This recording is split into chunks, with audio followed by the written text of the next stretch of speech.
Vous écoutez présentement le son international du Grand Prix Air Canada de Montréal. You're now listening to the international audio feed from the Montreal Air Canada Grand Prix.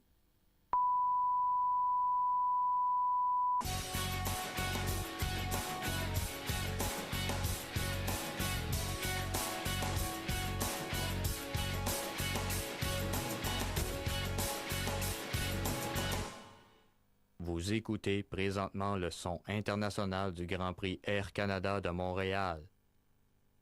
You're now listening to the international audio feed from the Montreal Air Canada Grand Prix.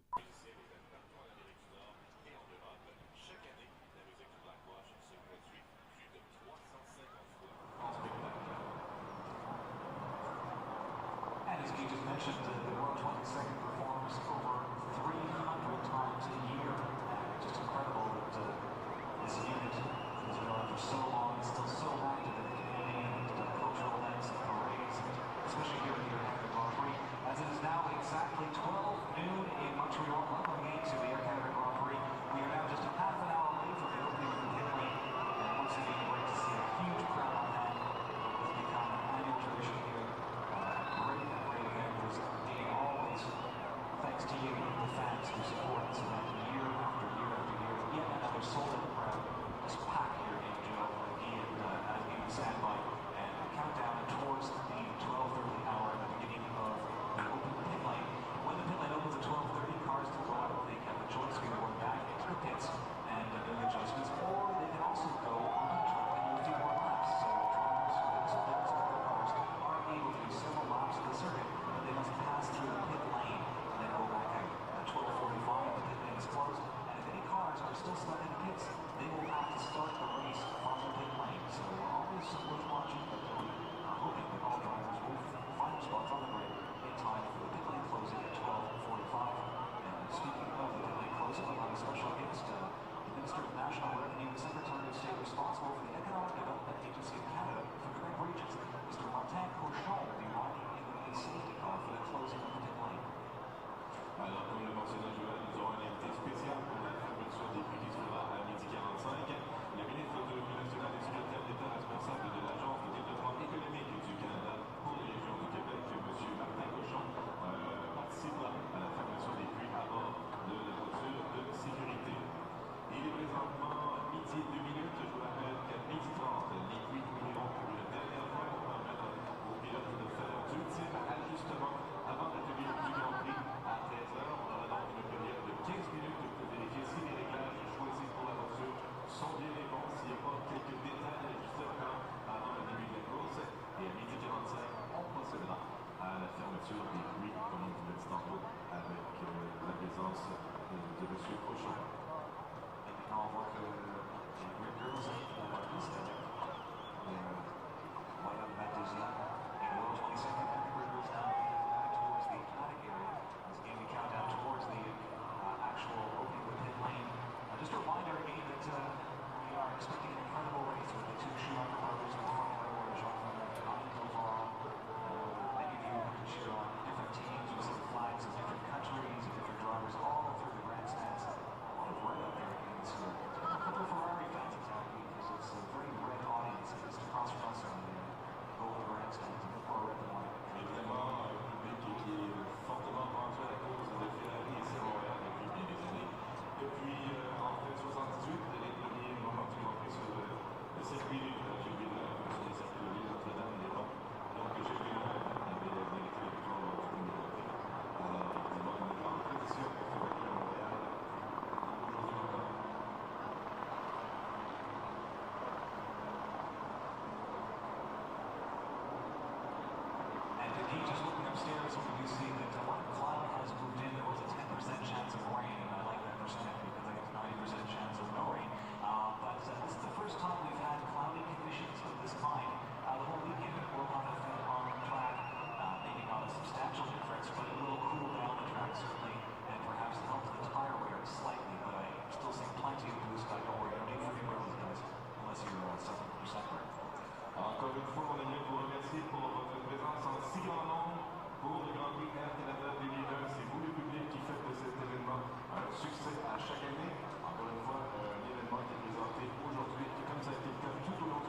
Alors on peut maintenant jeter un coup d'œil, si vous voulez bien, au fait saillant de la course du Grand Prix Air Canada 2000. And now to refresh your memories, a look back at what was an incredible last year's Air Canada Grand Prix, the year 2000.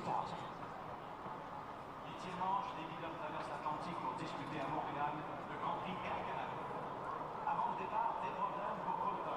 Les mécanos travaillent sur sa voiture alors que ça lance le tour de formation, ce qui lui vaut une remplie de pédale. Malgré tout, il est à sa place pour le départ à côté de Michael Schumacher. L'Allemand, meneur du championnat, est encore une fois en très grande forme. Aux premiers instants de la course, Jacques Villeneuve fait aussi excellente figure. Parti sixième, il remonte jusqu'à la troisième place. Schumacher est pourchassé par Coulter.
and slammed into the wall.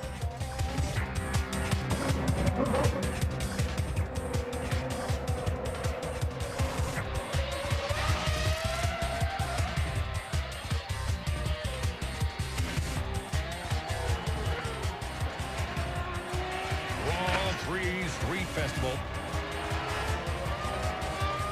Michael Schumacher is going to improve on his time. A searing 1 minute 15.782.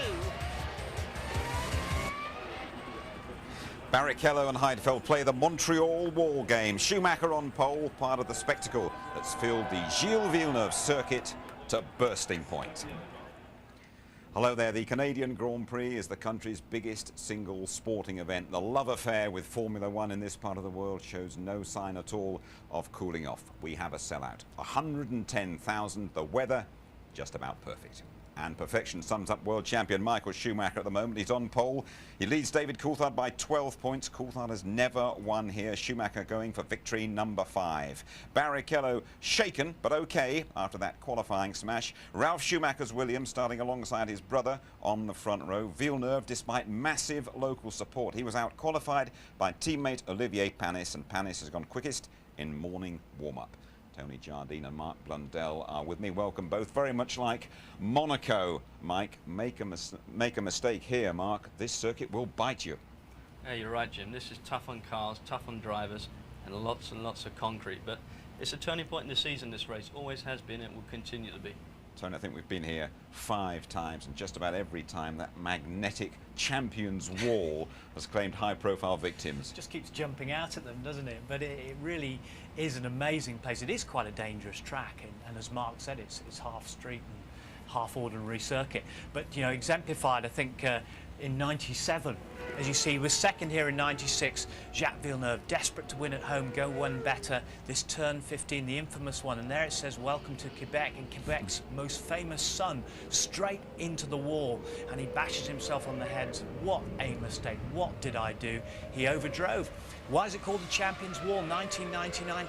Damon Hill off into it. All the dirt was being dragged across the inside of the circuit, and then, most famously, world champion, double world champion at that time, Michael Schumacher, he bit into the concrete on the outside, most uncharacteristic. And then again, amazingly, following them, Jacques Villeneuve did it all over again. Unbelievable. And he was just as upset this time around, and he does overcompensate here. Sort of quiet year last year, wasn't it? And we thought they might have sorted it out. Qualifying yesterday, and Messrs Barrichello and Heidfeld got that experience. Yeah, well, Schumacher did say clean your act up. They did do that, but they've put in these new curbs on the inside, and Rubens Barrichello suffering there, trying to get a really quick lap, taking too much curb, and the car getting airborne, losing adhesion. Look at that inside front, way up, cocking its wheel. And luckily, it goes in rear first as it slides, and a lot of the energy absorbed, but the front wheel staying on there intact, and the tethers doing their job. Rubens, who crashed earlier this year in Brazil, which was a bad race for him. And it's not like him to crash, nor is it like it for Nick Heidfeld, but he said, I was playing catch-up. He went in more front 3/4 there, slightly more dangerous angle for young Nick. Saw how his head was rocked around, but the energy absorbed there. Look at the battering he takes there, bang, bang, from side to side on the cockpit, and the absorption all working very well. Mark, if you look at the rest of qualifying, no problems at all for Michael Schumacher. He did barely half a dozen laps and left them all trailing. Very impressive. Michael Schumacher at his best, the world champion here. Puts a sensational lap together. As a race driver, you always pull one of these laps out now and again, but he seems to do it so easily. And he made everybody else just look stupid at the end of the day. He was half a second clear of the whole pack. Brilliant effort then, and younger brother Ralph is alongside him on the front row, despite Williams saying we're coming here and adopting a conservative setup. Didn't look conservative in qualifying, did they? I mean, Ralf Schumacher, sensational lap as well. 16.297, strong second place on the grid there. And this is going to be a tough deal for the people behind him. That BMW engine is very strong. To get by him is going to be very, very tough. One of those people behind him, David Coulthard, he underperformed, he felt, in qualifying, but a late dash took him into 3rd place. The car's not really been suited too much to the track at this point, and normally DC with the McLaren has been very strong. But he did pull a nice lap out at the end here, at the front of the traffic. this race is important. He has to win this to keep himself contention for the World Championship. Okay, right then, Tony, take us through the grid.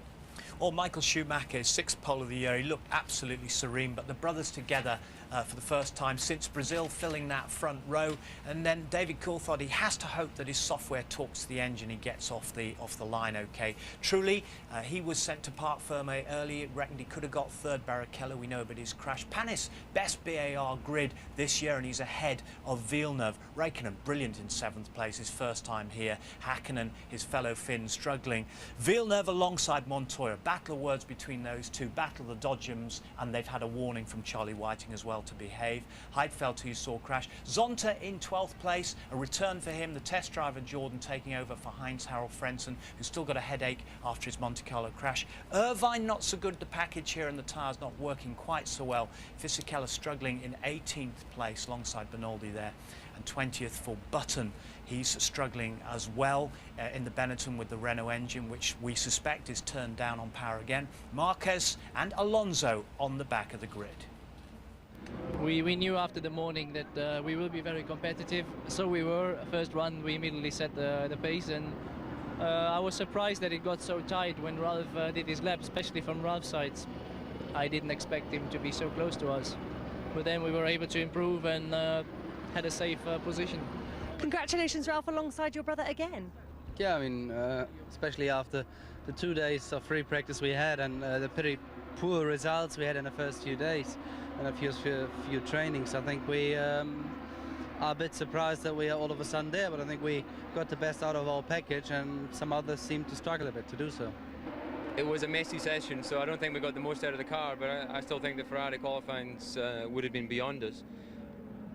That's something that they've shown this year. They've tended to be a little bit stronger in qualifying possibly than we have, so not a big surprise there, but it's really just an unknown how good we can make the car for race conditions. Not a good afternoon, actually a horrible one. I guess frustrating is the word. It is frustrating because it's a track that I enjoy so much. It is a place that I enjoy so much, and maybe God is reserving something for me. And race starting in 35 minutes time. I would think Ferrari are probably sitting back and enjoying the battle between McLaren and Jaguar for the services of Adrian Newey. Newey accepted as the top designer in Formula One. What's happened so far is that Jaguar announced he was going to join them next year. McLaren then said he is staying put with them as technical director, and now it's all in the hands of the lawyers. Personal friendships being tested to the limit. James Allen reporting. Adrian Newey and Bobby Rahal go back a long way, 17 years in fact, to when Newey engineered Rahal's victory in the Indianapolis 500. Ever since Rahal's arrival in Formula One, there's been speculation he would woo Newey to Jaguar, and for 48 hours he thought he'd pulled it off. It's a sad tale of double dealing and a shattered friendship. Adrian was excited. We had dinner on Tuesday night, and after signing it, and went to a restaurant and Ascot and drank some champagne and everything, excited about the future. And yeah, I mean, I felt that I was very pleased with the commitment that he was willing to make, and because I understood it to be a big change for him. But it was a change that McLaren weren't willing to accept, and they forced Newey to go back on his word. Rahal was gutted. Tremendously disappointed because friendships are based on trust and good faith and you know, caring, I suppose.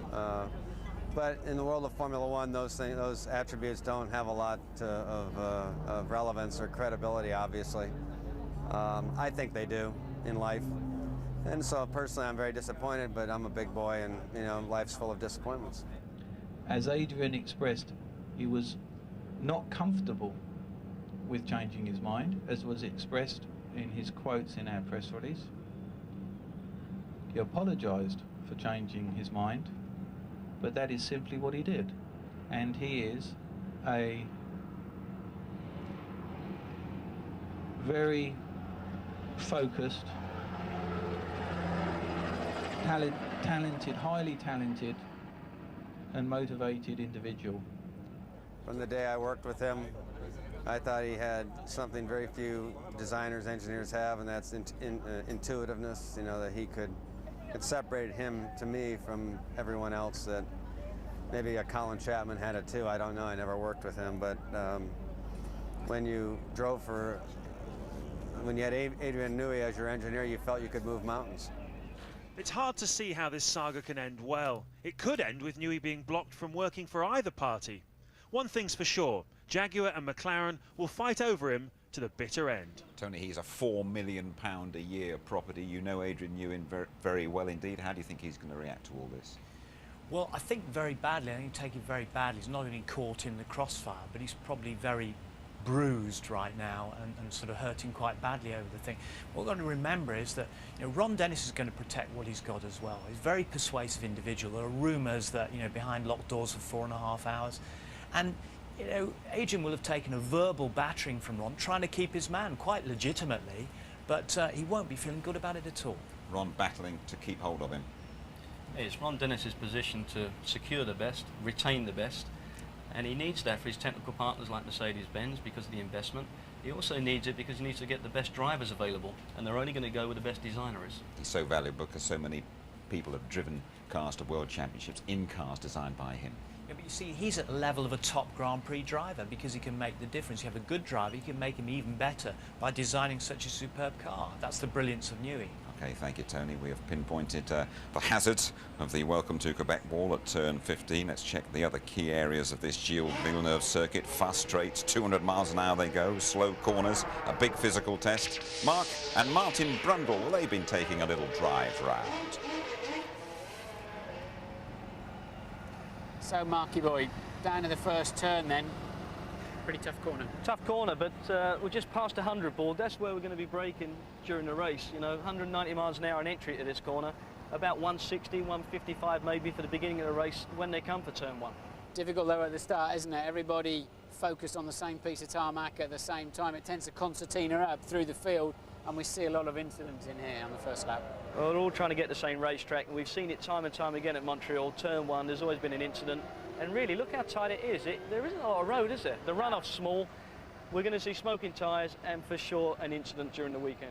Crucial corner, you've got to straight afterwards, and you've got to get the power on nice and early. But what a brilliant natural theatre to watch a Formula One car and driver at work. Yeah, great atmosphere in Montreal. Of course, this is not a permanent road course. It's actually like a temporary track in a park environment. And they put it on specially for the Grand Prix, but it is a great place. Look at the backdrop of the city.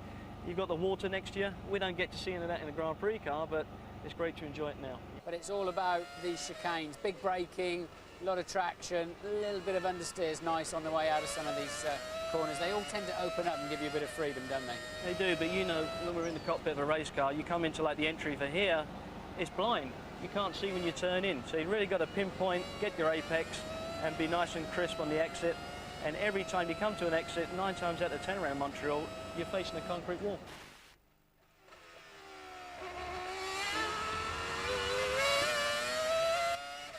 So the hairpin, 190 miles an hour down to first gear and just 40 miles an hour.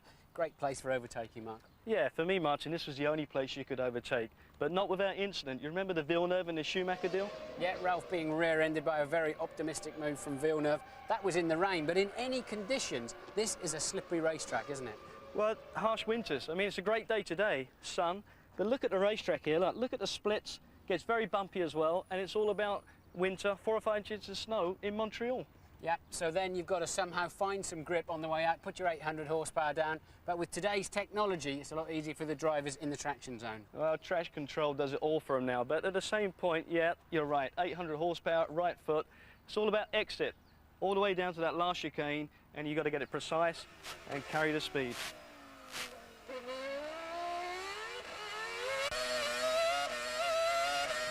So the final chicane, fastest part of the racetrack, 200 miles an hour down to about 70 or 80, third gear. New improved curbs for this year, hey? Brings tears to your eyes, I would imagine, Marky. Well, I tell you, a modern-day Formula One car and these are not made for each other by any means. And the big issue is going to be, if you collect one of those at the beginning, it's going to launch the car, you're going to end up over here, and what do we have? Concrete wall. Despite some of the finest technology in the world, a Formula One car will not turn when it's flying through the air, and Nick Heidfeld demonstrates it's a very painful accident when you take a bite out of that wall. Bit like a ski jump, those curbs, Mark, aren't they? To give you an idea of what we just saw in the film there, this credit card here, those curbs are as big as that. But what you've got to remember is that those cars travelling at 150 miles an hour, they've only got 10 millimetres of ride height. 10 mil, credit card, doesn't go. Listen, I hope you keep on the straight and narrow next weekend at Le Mans. Both you and Martin driving there. Good luck. How are you going to go? I think we'll be fine. I'm in the MG, Martin's in the Bentley, so side by side until the finish. You can tell us all about it in a couple of weeks' time, anyway. Now then, Michael Schumacher's 4 victories here, making the most successful driver in the history of the Canadian Grand Prix. You want to find out a bit more about what's happened here over the years? Well, Murray Walker has seen the lot. Since 1978, the Canadian Grand Prix has been held at Montreal on a superb 2.7-mile circuit which circles a man-made island in the St. Lawrence Seaway. It's a superb setting with the high-rise buildings of the city in the background, and it's renowned for really exciting racing. 1978, which was my first full year of Formula One commentary, was also Montreal's first Grand Prix, and it saw Canada's hero, its very own Gilles Villeneuve, win for the first time in a Ferrari. A very heady mix. Villeneuve wins, and 100,000 cheering Canadians go wild with delight at the first ever Grand Prix win by a Canadian in, of all places, Canada. 1979 was a real thriller, a race-long duel between Australia's Alan Jones and Gilles Villeneuve. It was Williams versus Ferrari, nose to tail all the way for 70 grueling laps until Jones managed to squeeze through. Villeneuve is seeing Jones in his mirrors all the time as they come down to the hairpin to take another lap, and Jones is through. Jones closes right up on Villeneuve. He's got the inside line, they touch, and Villeneuve drifts out wide, and Alan Jones is in the lead at 2/3 distance. And Jones kept in front to win by a mere 1 second. Alan Jones wins the Canadian Grand Prix. 2 years later, Gilles Villeneuve was tragically killed in Belgium, and Canada's misery was compounded by the horrific death of Riccardo Pelletti at the 1982 race. But then the 90s, and in 91, Nigel Mansell, waving to the crowd on his last lap, threw the win away as his engine revs died. He's stopping! Nigel Mansell, just a few hundred yards from the flag on the last lap. He's stopping, he's banging his steering wheel in frustration. Something has happened. It looks as though he's out of the race. 1992, Mansell in the wars again as he tried to pass Senna's McLaren. There's a spin, and that is Mansell. Mansell spun. Well, this is terrible for the British driver. He's going right. He looks as though he's out of the race. Then in 1995, the most emotional win of all, when Jean Alesi took his only Formula One victory in Ferrari number 27. Gilles Villeneuve's team and number. Canada went mad. Jean Alesi wins the Canadian Grand Prix to euphoric applause all the way round. Everyone will be delighted. Real emotion and happiness. Alesi absolutely overjoyed, and he's every reason to be. 1998 saw one of the sport's most spectacular crashes. At the start, Alex Wurz outbraked himself, and chaos. Schumacher second. Schumacher has passed Mika Häkkinen already. And is going for the lead, and off goes. Now they're going to stop the race, no doubt about that at all. Just look at this replay as Wurz barrel rolls out of contention. But for seeing top men get it wrong, 1999 was the year. 3 world champions, Damon Hill, Jacques Villeneuve and Michael Schumacher, all lost the plot at the chicane. And Michael Schumacher is threading his way through the field. He's Schumacher out of the race. Michael Schumacher slams out of turn 13 into the wall. And with 3 potential winners out, the race was gifted to the McLarens. Michael Schumacher's won 4 times in Canada, more than anyone else, and he's on a roll this year. Can he do it again? Well, he's got to be favourite, but in Montreal, you never know. Great memories, Murray. Thanks for that. By the way, if you're a budding young commentator, that means under 18, you fancy being the Murray Walker of the future, check out the competition on the ITV F1 website. The winner gets to meet Murray later in the year. Make your weekend a total blast. That is the Montreal message. The locals say the summer starts when the Grand Prix comes to town. We'll be talking to that fella, David Coulthard, World Championship contender. We'll also hear from course expert Giancarlo Fisichella. And when you rejoin us, there is Martin Brundle's Grid Walk 2.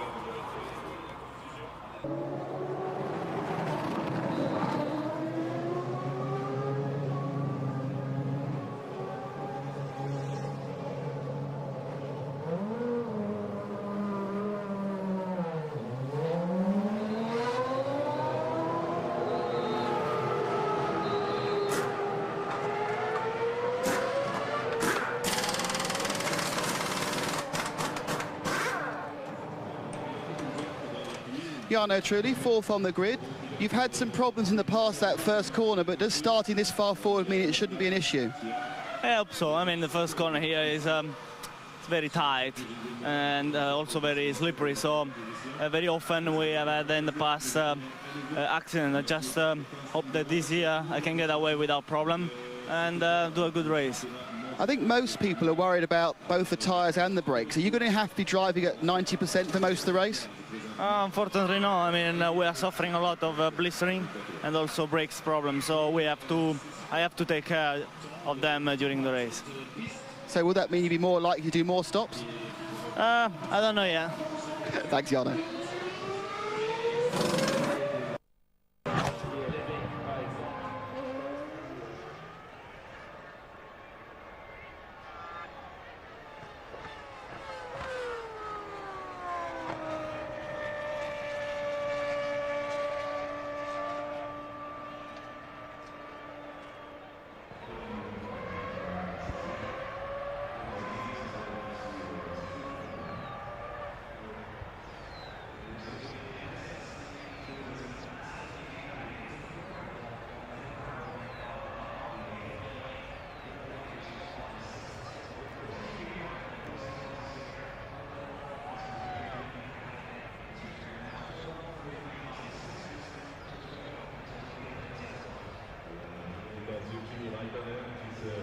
prépare tranquillement au départ de ce Grand Prix Air Canada.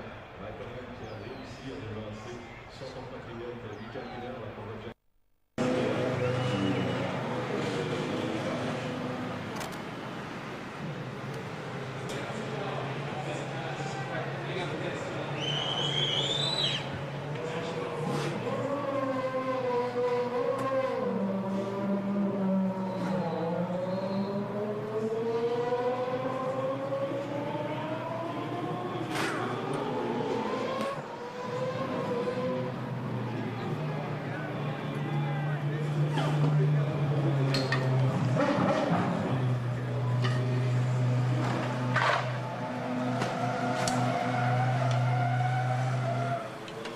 Nick Heidfeld, first, have you had any adverse reaction to your big accident yesterday?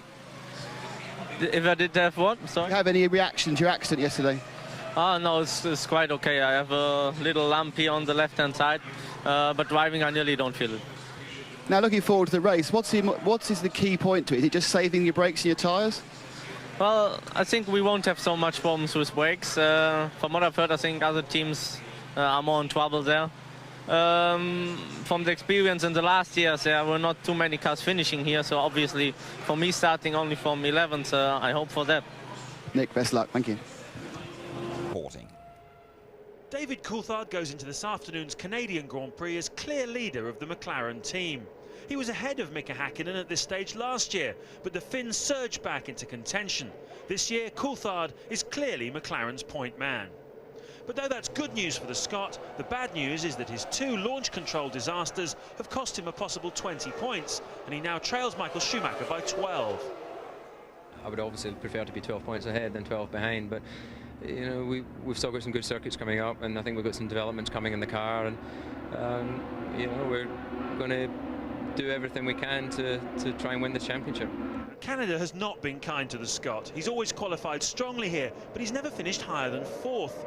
This year, qualifying has been the problem, and he hopes the race will be a different story. I think actually this is probably my weakest performance in qualifying in all the years I've been here.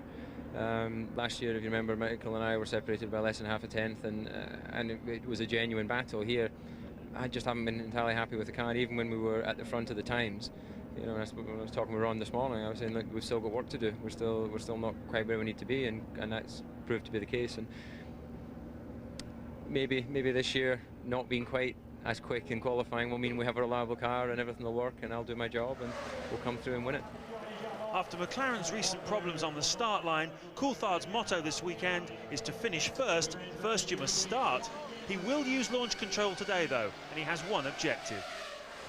Our goal is to try and win the race, and then you sort of review your weekend thereafter. But I still think we have a quick race car. We think that we have potential for good strategy, and tyres might be an issue, but obviously Michael and I are on the same tyres, so we should have similar problems if we have them. He's finished every race this year in the points, and there's a steeliness about him which wasn't there in previous years. The summer races often see a swing in championship fortunes. Coulthard is very much in the hunt. Can't let Schumacher get any further ahead, that's for sure. In contrast to David Coulthard, this is a lucky circuit for Giancarlo Fisichella, and Benetton will take anything going at the moment. They make no secret of that. Elsewhere, though, Formula One isn't such an open book. Louise Goodman explains. There's not been much to smile about in the Benetton camp this year. Giancarlo Fisichella has fared slightly better than teammate Jenson Button and scored the team's only point of the season. But both drivers have struggled with an unwieldy mount that more often than not is trailing at the back of the field. Fisichella lines up 18th today, so a fifth successive podium finish here in Montreal will be a pretty tall order. I like the city, I like the circuit, so it's always nice to be here for me. But this year we have to be realistic, and I think get on the podium is going to be very difficult. At the moment, my job is just to be quicker than my teammate. I'm doing very well, but I'm sure Jenson is going to be quicker at the end of the season. Your contract with Benetton expires at the end of this year. What do you see for your future? I'm quite confident to be still here even next year. It's my target because Renault is back to win, and if it's not this year, it's going to be the next year, hopefully. Sorry, sir, team personnel only. Formula One has come in for criticism this weekend for giving the locals the cold shoulder. The traditional track open day was cancelled by the race organisers, who cited the growing tendency amongst the teams to erect screens around their garages as the reason for the lockout. It's done nothing to dispel Formula One's elitist image. It's great to be on top of a pyramid, but the pyramid is as high as the base is wide. And if we don't take the fans' position into consideration, eventually I think we will lose them, and Formula One will lose at the same time. The teams claim the cover-up is necessary to protect their technology from prying eyes and industrial espionage. It's a vicious circle. I agree that the teams must be open to all the people who come, but not at the cost of losing all your technology. So somewhere along the line we're going to have to do something to control it, and I'm sure that's on the way. It will happen now because everybody's talking about it. A lot of people spend their hard-earned money and you know, dedicate their lives to following the sport, and yet you just can't abuse that, or you can't just take that for granted. I think you have to. We are entertainment. Let's have a word with Mark Blundell about that. Mark, you raced in Formula One, you went to Champ Cars, you're now back around the Formula One business. Is F1 a bit precious? Well, it's changed a lot, but at the same point, if you're spending $250 million, you know, would you give away your trade secrets to your competitors? Of course you wouldn't. But the downside's for the fan, and that's the big difference between American racing and Formula One. F1 will have to address it at some point. Okay, well, no shortage of fans here. As you can see, the circuit, we're on a man-made island in the St. Lawrence Seaway, side of the rowing basin for the 1976 Olympic Games. Let's join Louise. She's delving away behind the scenes.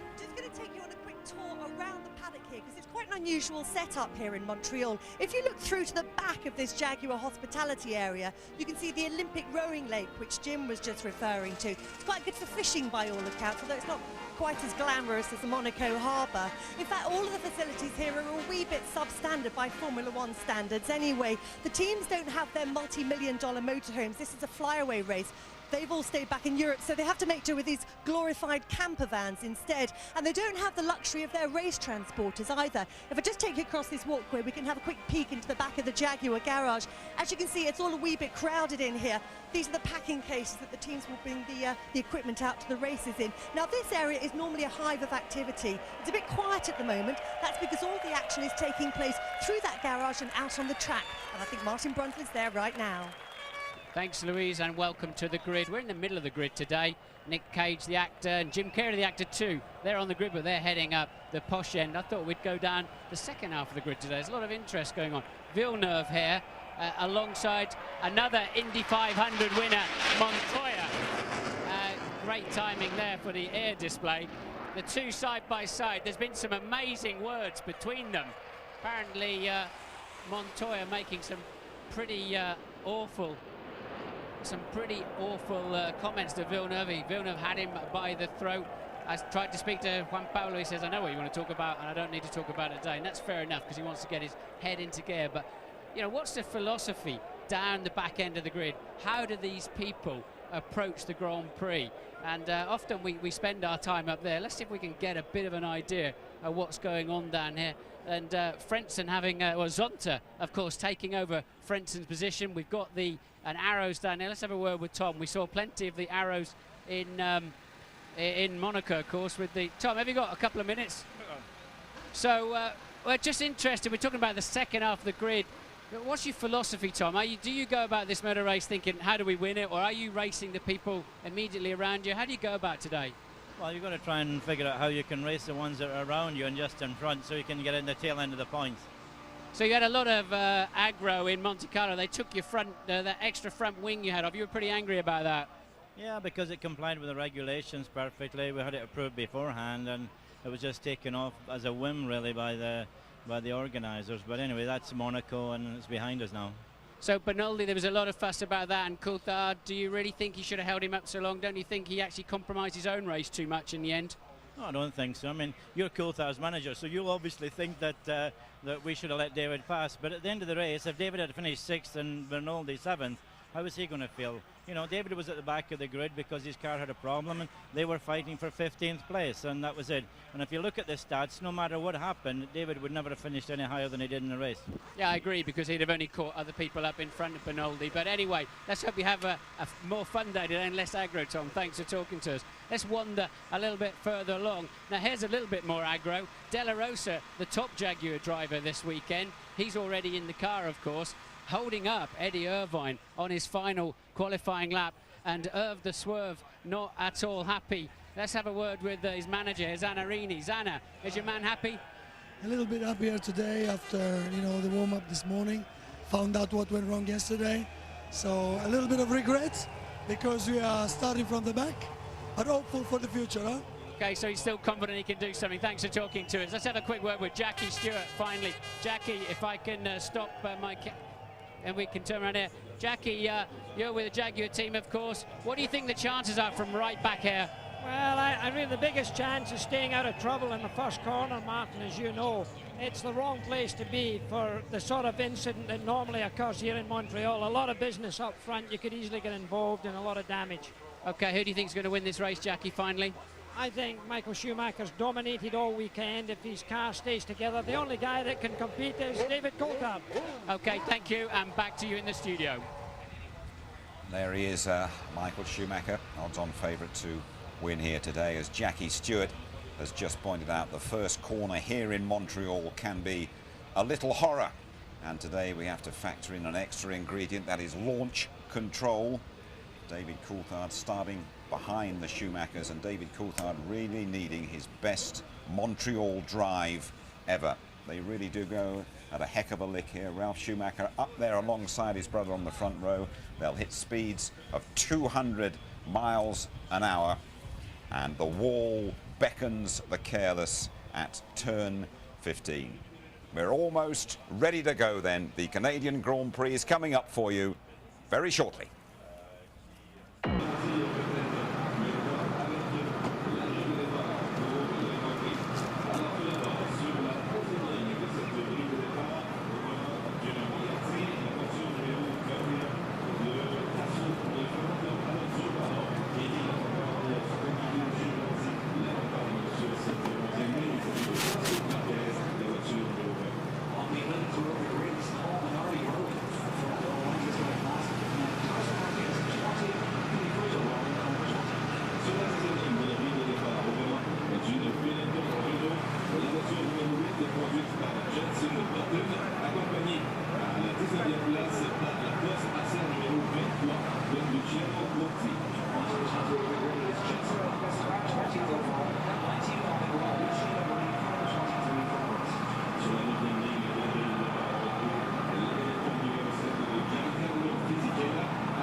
We're approaching the halfway stage in F1 2001. The Canadian Grand Prix has a lovely habit of producing great dollops of drama. Enjoy the race now in the company of Martin Brundle and Murray Walker. And what a fabulous, fabulous sight that is. An absolutely unique Grand Prix location. The Ile Notre Dame here in the St. Lawrence Seaway.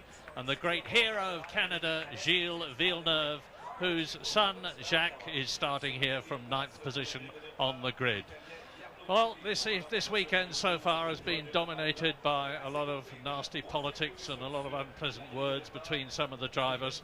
But now it's the race, and here are some points to establish. This circuit is a car breaker. If you can go the distance here, you're doing well. Brakes take a terrible hammering. Tyres, well, Ralf Schumacher there, second on the grid, is on the harder compound Michelin. He thinks that's an advantage. Michael Schumacher, his brother alongside him in pole position, is on the softer Bridgestones. We'll see. David Coulthard there in 3rd position on the road. This is a circuit where you can overtake, but let's hope there's not too much of that at the first corner here, because that's the one where there is so often trouble. Tremendously close here this morning in the final half hour of the warm-up. There was just over 1/10 of a second, listen to this, just over 1/10 of a second covering the top 6. Incredible. Jordan going well. Ricardo Zonta returning to Grand Prix racing with Heinz-Harald Frentzen out after his crash at Monaco, 3rd fastest this morning. The McLarens 2nd and 5th, the Ferraris 6th and 8th. Does that mean they're on a 2-stop strategy? We know that Eddie Irvine, 15th on the grid there, and the Jaguar on the softer compound Michelin's is on a 1-stop strategy, so we can expect to see him sprint through the field. The opening lap or two is going to be sensational. Well, of course, we've seen many accident here going into that first corner, and it's just fast enough to build up serious head of speed, as we've said. And then all hell breaks loose as they all point at the same piece of tarmac. I think it's a better than evens chance Ralf Schumacher will be into the first corner first. Watching their practice launch control, and we saw them back in Austria, both Williams absolutely flying off the grid. But Michael seemed better this morning. Coulthard also getting some good launch control starts in, so even Stevens, but I think Ralf may just have the edge down to that first corner. He's on the Michelins, of course, the harder Michelin, and there is a story in the paddock that they tend to fade away a little bit for a few laps. We've heard that before, but when we've seen that Williams out front, it tends to march on. For sure, the Bridgestones are blistering, but the drivers are not aware of it until they come in the pits. They're not losing time on it, but can they do a full one-stopper late into the 40-odd laps into this race and get away with blistering rear tyres? Little heat bubbles in the rubber, it bursts open. Normally you feel a vibration, you lose grip, but the drivers have not been feeling that. But this also, Murray, is about brakes. It's a very heavy braking circuit, some new braking systems out there, even this weekend on the grid, and I think brakes are going to play a key part in the later stages of this race. I noticed that 2 or 3 of the teams, Sauber and Jordan amongst them, are copying this magic braking system that Ferrari have had on the front of the cars since the season began. And they're certainly going to need it here, as you rightly say, because the brakes take an enormous hammering. I remember Heinz-Harald Frentzen a couple of years ago, very well placed in the race, went out in the closing stages when he went into, guess what? Yes, the wall that you have seen so many of them crash into. And we saw Trulli's tyre blankets coming off. He's electing to start the race on scrub tyres. Brand new rears then look for Barrichello, and rather tatty looking fronts, and it'll take a couple of laps for that the rolled up rubber on the top of Barrichello's front tyres to come off. And that was the dark horse of the race, I think. Panis in the BAR, and straight then on to Räikkönen.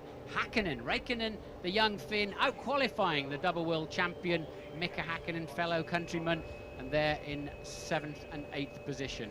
Flew perfect organisation and timing. There is 8 seconds to go, and then you will see them get away on the formation lap around this 2.7 mile circuit. That's it, 1 o'clock local time, away they go, and you'll see this magnificent circuit. You've heard Martin, and here he is again. Sorry, 2 BARs very slow away there. Panis, one of them. Will they be able to stay in the pack? I think they have. just done. So the BAR's slow to get away, but they've stayed within the pack, Murray, so they can rejoin their original grid position. Yeah, and let's not forget that McLarens have had launch control problems in the past, not once, not twice, 3 times. They said for the last race at Monaco they didn't expect a problem. They'd had 1,000 starts. Didn't help David Coulthard very much. He's confident here though. And Jarno Trulli there in 4th position in the Jordan Honda. 4 different constructors on the 2 front rows of the grid.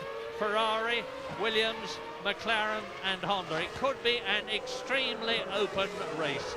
But I say again, to finish here is very good indeed. It's hot, it's not all that hot. The track temperature is 33 degrees, the air temperature is 24 degrees. I would say just about ideal circumstances for racing. But it's a very tough, unforgiving circuit. The Armco is further away than it is at Monaco, but it's still mighty close. It's like driving through a vast steel tube. And they've got to watch those concrete curbs at the end of the lap. There are other ones of those around the track, but they're not really in play. Those 2 final bends are very much in play with the nasty curbs, and we've seen Hakkinen rip the floor out of his car twice through the weekend. And of course, over and above all of the other accidents we've shown you earlier in the programme, as they fly through the air into the wall. So they'll be giving quite a lot of respect to that final chicane in the first 2 or 3 laps until they find their braking point. They'll all be carrying a lot of fuel, especially, of course, the one-stoppers. And they'll need to be sure they start edging into those braking zones instead of total commitment on lap 1. Yeah, that's the one thing we don't know about these strategies. The one-stopper should be from a lap 34 onwards, but we will just have to wait and see, and I'm sure James Allen will have some information on that later on. Ralf Schumacher 2nd on the grid. Mika Hakkinen 8th on the grid. He's got a lot of work to do. Just saw Coulthard throw something out of his cockpit. They're still forming up at the back, still warming up their tyres at the back, which they shouldn't really be doing. Practice starts are not allowed on the green flag lap, but finally then, the back of the grid forming up, Murray. Craig Pollock intent looking at his 2 drivers. Olivier Panis is 6th on the grid. Jacques Villeneuve is 9th on the grid. It is a 69-lap race. They are all ready to go. They've been a very long time held on the front row of the grid, and now the lights. When all 5 go out, the Canadian Grand Prix will be go, go, go, go! Michael Schumacher gets away, well, his brother gets away. Michael Schumacher on the inside at the left. Ralph tucks in behind him. Now, are they all going to get around? It looks to me as though we're okay so far. Yes, it's a good start for the Canadian Grand Prix. Great news, and in the lead, the Scarlet Ferrari of pole position holder Michael Schumacher with his brother Ralph in 2nd place. Look at the way that Michael is already starting to pull away, and David Coulthard still in 3rd position where he started, followed by Trulli, followed by Barrichello. Crucial then for Michael Schumacher. Ralph made up the 4 or so metres he was behind, but could not go round the outside, and that is crucial. Michael can get away. We think Ralph's qualifying performance was exceptional, probably put his car higher up the grid than it should have been, and it's Coulthard now that faces the problem of Ralf Schumacher in the early stages. Yeah. But Martin, Barrichello has got ahead of Trulli. Rubens Barrichello in the Ferrari, who started 5th on the grid, has passed the yellow Jordan Honda of Jarno Trulli, and Trulli has now got Olivier Panis tucked up underneath his rear wing. Lap 1 of 69. Now this is the dreaded chicane. And Verstappen making a move up the inside. You see it, we just cut away, unfortunately. Verstappen then making a move on Raikkonen for 7th place. So another charge early on from the Dutchman. 0.3 of a second, the lead of Michael Schumacher at the end of that first lap. Look how closely they are packed together now. The first 4 round turn 2, and into the pits comes the Benetton of Fisichella. Look at that right front. He's hit something very hard indeed. That is the first retirement of this year's Canadian Grand Prix. Giancarlo Fisichella out of the 2 Ferraris. The Williams and the McLaren of David Coulthard are 1, 2, 3, 4 together at the front, with Barrichello making the pace at the moment. Yeah, Barrichello very fast and already harrying Coulthard. Be interesting to see the fuel loads, but Barrichello then appearing. He had a bad grid slot, as we know. Maybe he's running a bit lighter to try to make up in the early stages, and that's worked out well so far, already clearing Truly, as you point out. So Schumacher 0.3 ahead at the end of the first lap, closely followed by then a Jaguar and Eddie Irvine out, and one of the Saubers didn't see which one.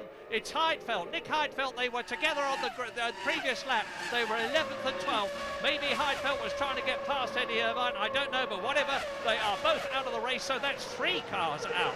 Heidfeld, Irvine and the previous retiree, and over the line they go. Now that is into the 3rd lap. Michael Schumacher has increased his lead to 7/10 of a second, but over the first 4 there are only 1.7 seconds, with a gap developing between Barrichello, who is 4th, and Jarno Trulli 3 seconds behind in 5th place.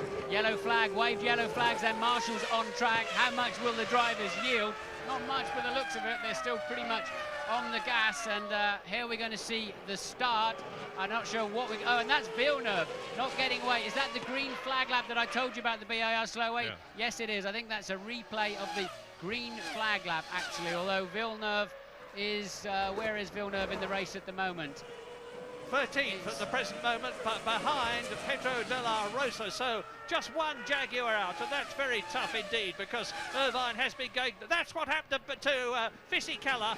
He was hit, he bumped into his teammate, Jenson Button, as Bernaldi went through on the inside of the chicane and straight down the pit lane. It couldn't have happened in a better place or a worse place as far as Fisichella's concerned. And look at Barrichello shaping up for a nice slipstream on Coulthard. Now he has the right position too, so Barrichello probably with a bit less fuel, making it work beautifully and quite easily then past the McLaren in the early stages. Barrichello on the move. Yeah, don't start getting depressed, you McLaren fans, because it could well be that Rubens Barrichello is on a light fuel load and that David Coulthard is on a heavier fuel load, and we know that the McLaren is extremely fuel efficient. They demonstrated that at Monaco, and David Coulthard could well be just held up momentarily, just losing 1/10 of a second here or there because he's in a heavier car. But whatever, Barrichello is certainly searing through the field. He's closing right up now on Ralph.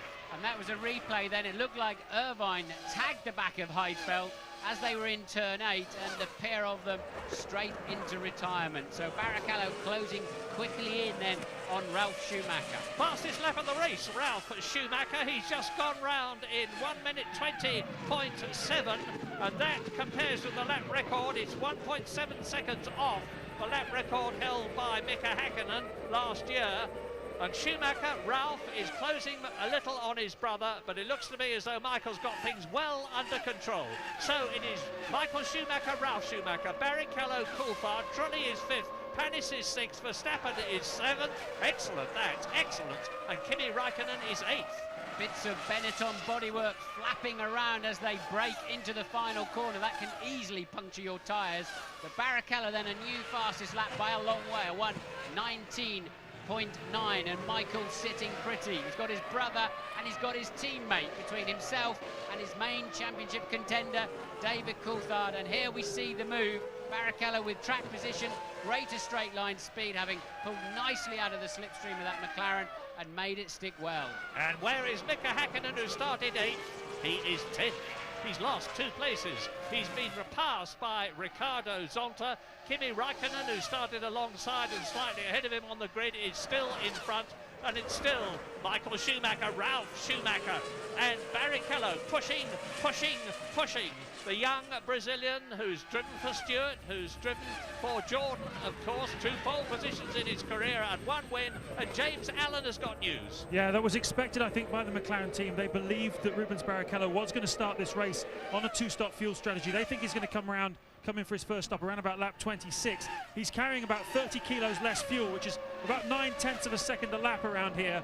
Advantage over the one-stopper cars, which are the ones in front of him and David Coulthard. Interestingly, just before the off, guys, I saw Ron Dennis and Pat Fry working on Coulthard's car, looking very concerned. They went up onto the pit wall to look at Coulthard's car as it went for the start. There's something, Martin saw something being thrown out, but there was a little concern there. We'll try and follow that up. he threw something out, looked like a piece of tape or something from inside the cockpit, maybe a piece of padding. Hopefully shouldn't really affect his race. The problem for Barrichello is he needs to clear that Williams. If he's on a light fuel load, we're pretty sure that he is. And to make that pay off this afternoon, he needs to clear that Williams very quickly, because I'm sure his teammate will then let him through.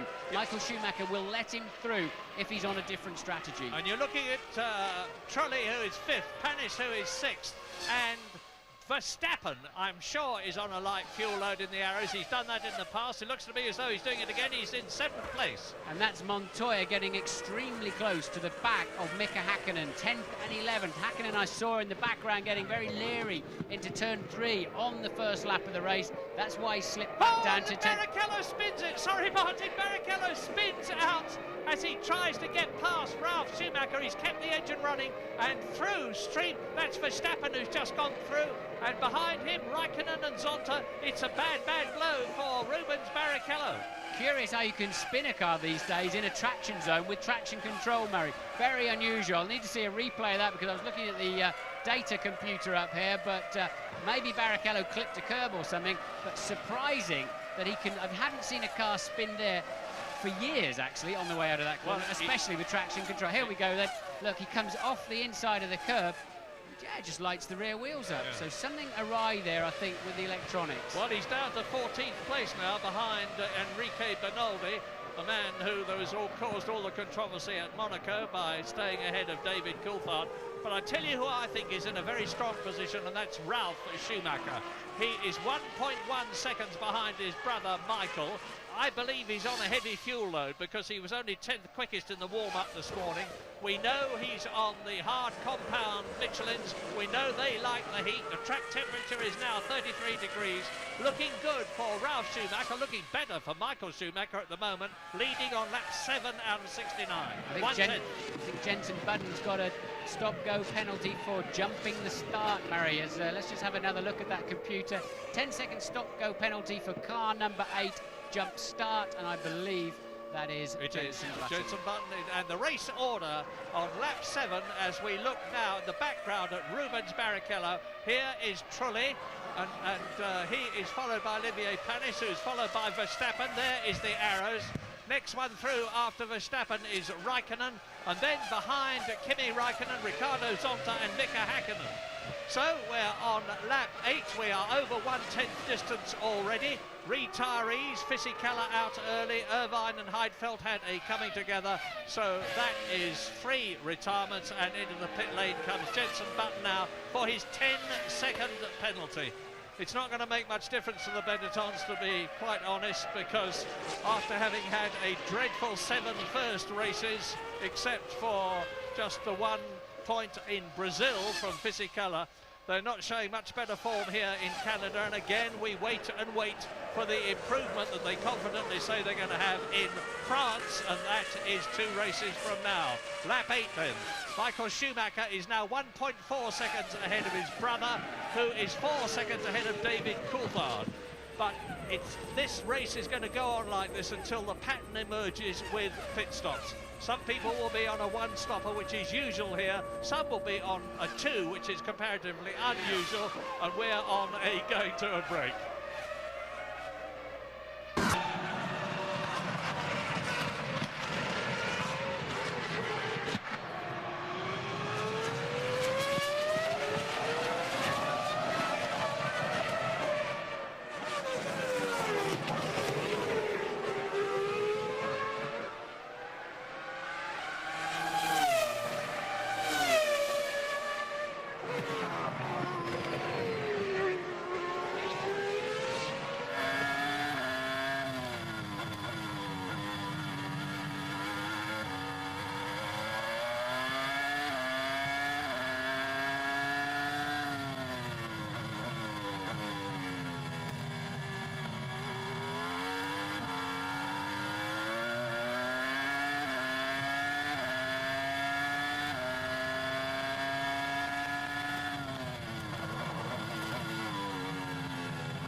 Out of the pit lane goes Jenson Button after his 10-second penalty. And here is Jenson Button with Michael Schumacher leading on lap 10. But watch in the background the orange arrows of Jos Verstappen. He's driving absolutely superbly in the Asia Tech powered car, and he is in 6th position. And look at the way he's pushing Olivier Panis in the white VAR, who is chasing Trulli in the yellow Jordan. And they are 4th, 5th and 6th. Now Verstappen coming out of the last turn so much faster than Panis. Going to go down the outside. Panis surely can close him off. We've seen Verstappen often running with a lower fuel load at the start of the race, and it makes him remember in Kuala Lumpur, where he was effectively virtually leading the race. But it doesn't pay off. You pay the price later on, of course, during the Grand Prix. While you're away, Alonso has dropped out of the race. Jenson Button has made his 2nd pit stop. The first was for a speeding penalty. The second was for a change of tyres, and I saw his mechanic pointing at the nose saying there is some damage too. Louise, what can you tell us? I'm going to have a chat with Giancarlo Fisichella 4 times on the podium, but it wasn't to be this time, was it? Yeah, unfortunately. Bernardi had a problem in the hairpins with his engine. I don't know what happened, it stalled or something like that. And in acceleration, I went on his back of the car and I broken my front nose. And then in braking for the last corner, Jenson overtook me, but he comes completely on my line, and there was no front nose and no front downforce. So when I went in braking, I just went on his car. Very sorry about that. Thanks, Giancarlo. Lap 12, the thing that's interesting me is the lack of progress of Mika Häkkinen in his terrible season that he was having. He started 8th, he dropped to 10th, he's now in 9th position. He can't get past Ricardo Zonta, who is 8th on his return to Grand Prix racing as a result of Princeton not being here. And this is Jacques Villeneuve in 13th position, and he is now chasing Barrichello in the Ferrari, who's threading his way up through the field after dropping down into 14th place with that spin. Yes, fastest man in the race earlier on, 19.9, was Barrichello. By the time he recovered across the various stretches of grass he made it into with the spin, he went down to about 14th or 15th.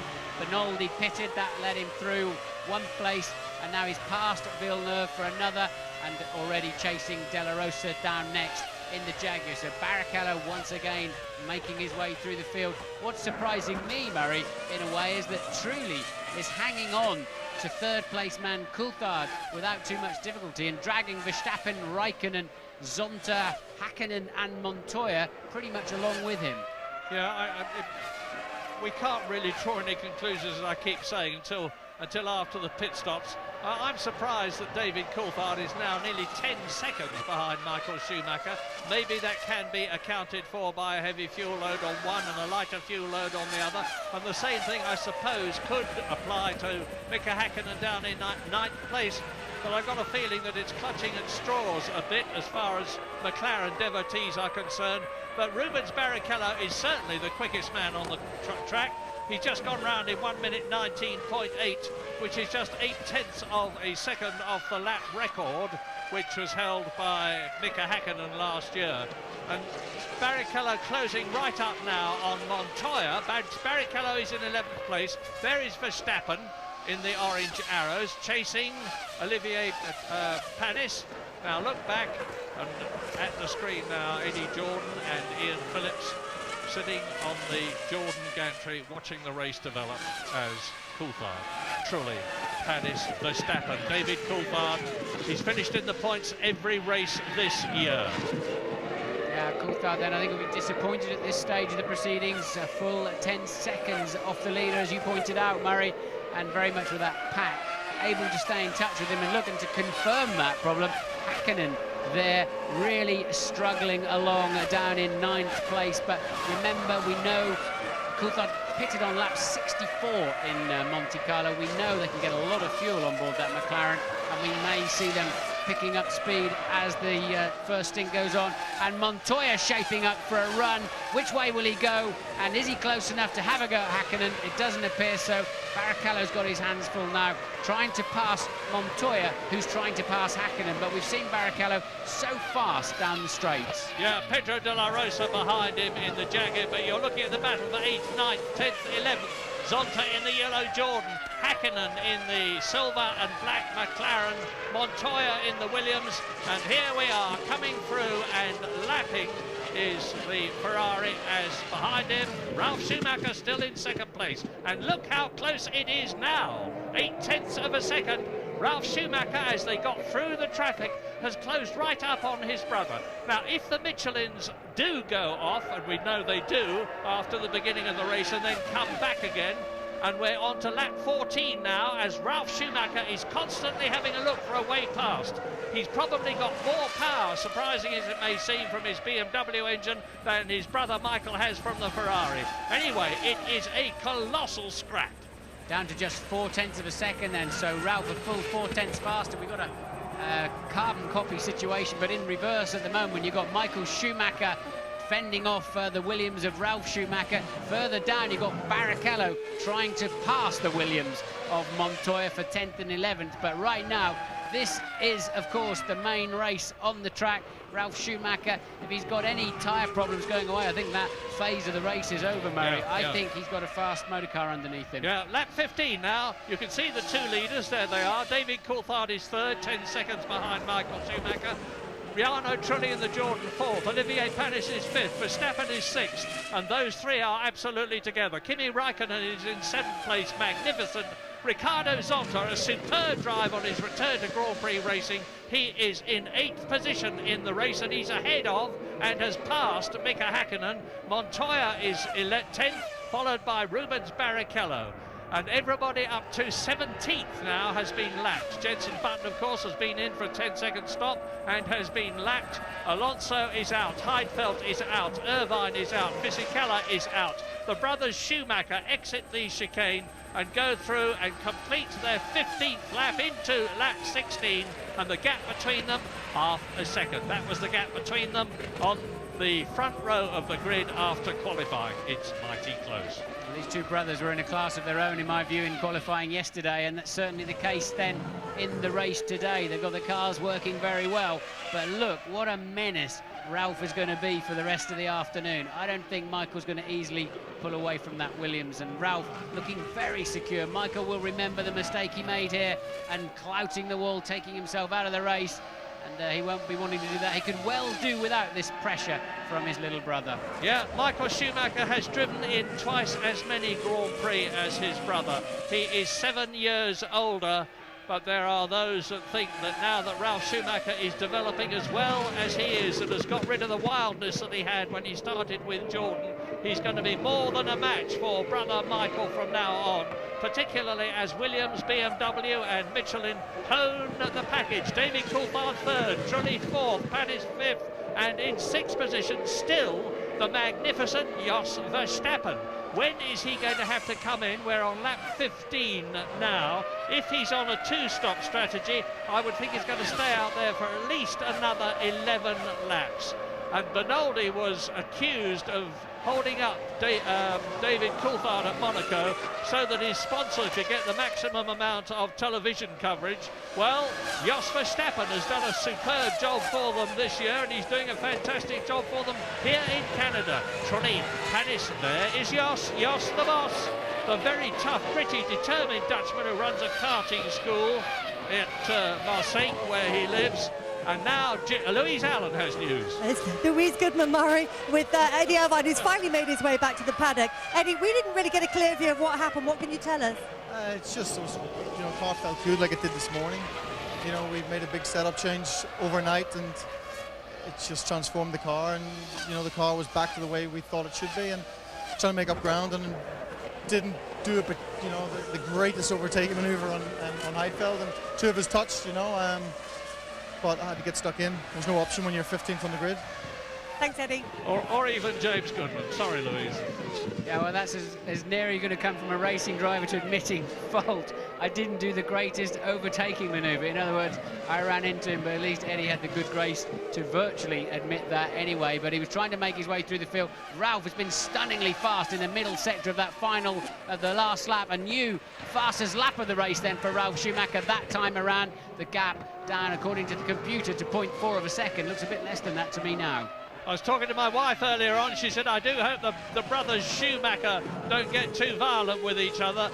And my answer to that is both of them have said we've raced against each other for years and years and years in karts. We know where one is good and the other is not so good, and you don't have to worry. We are not going to take each other off.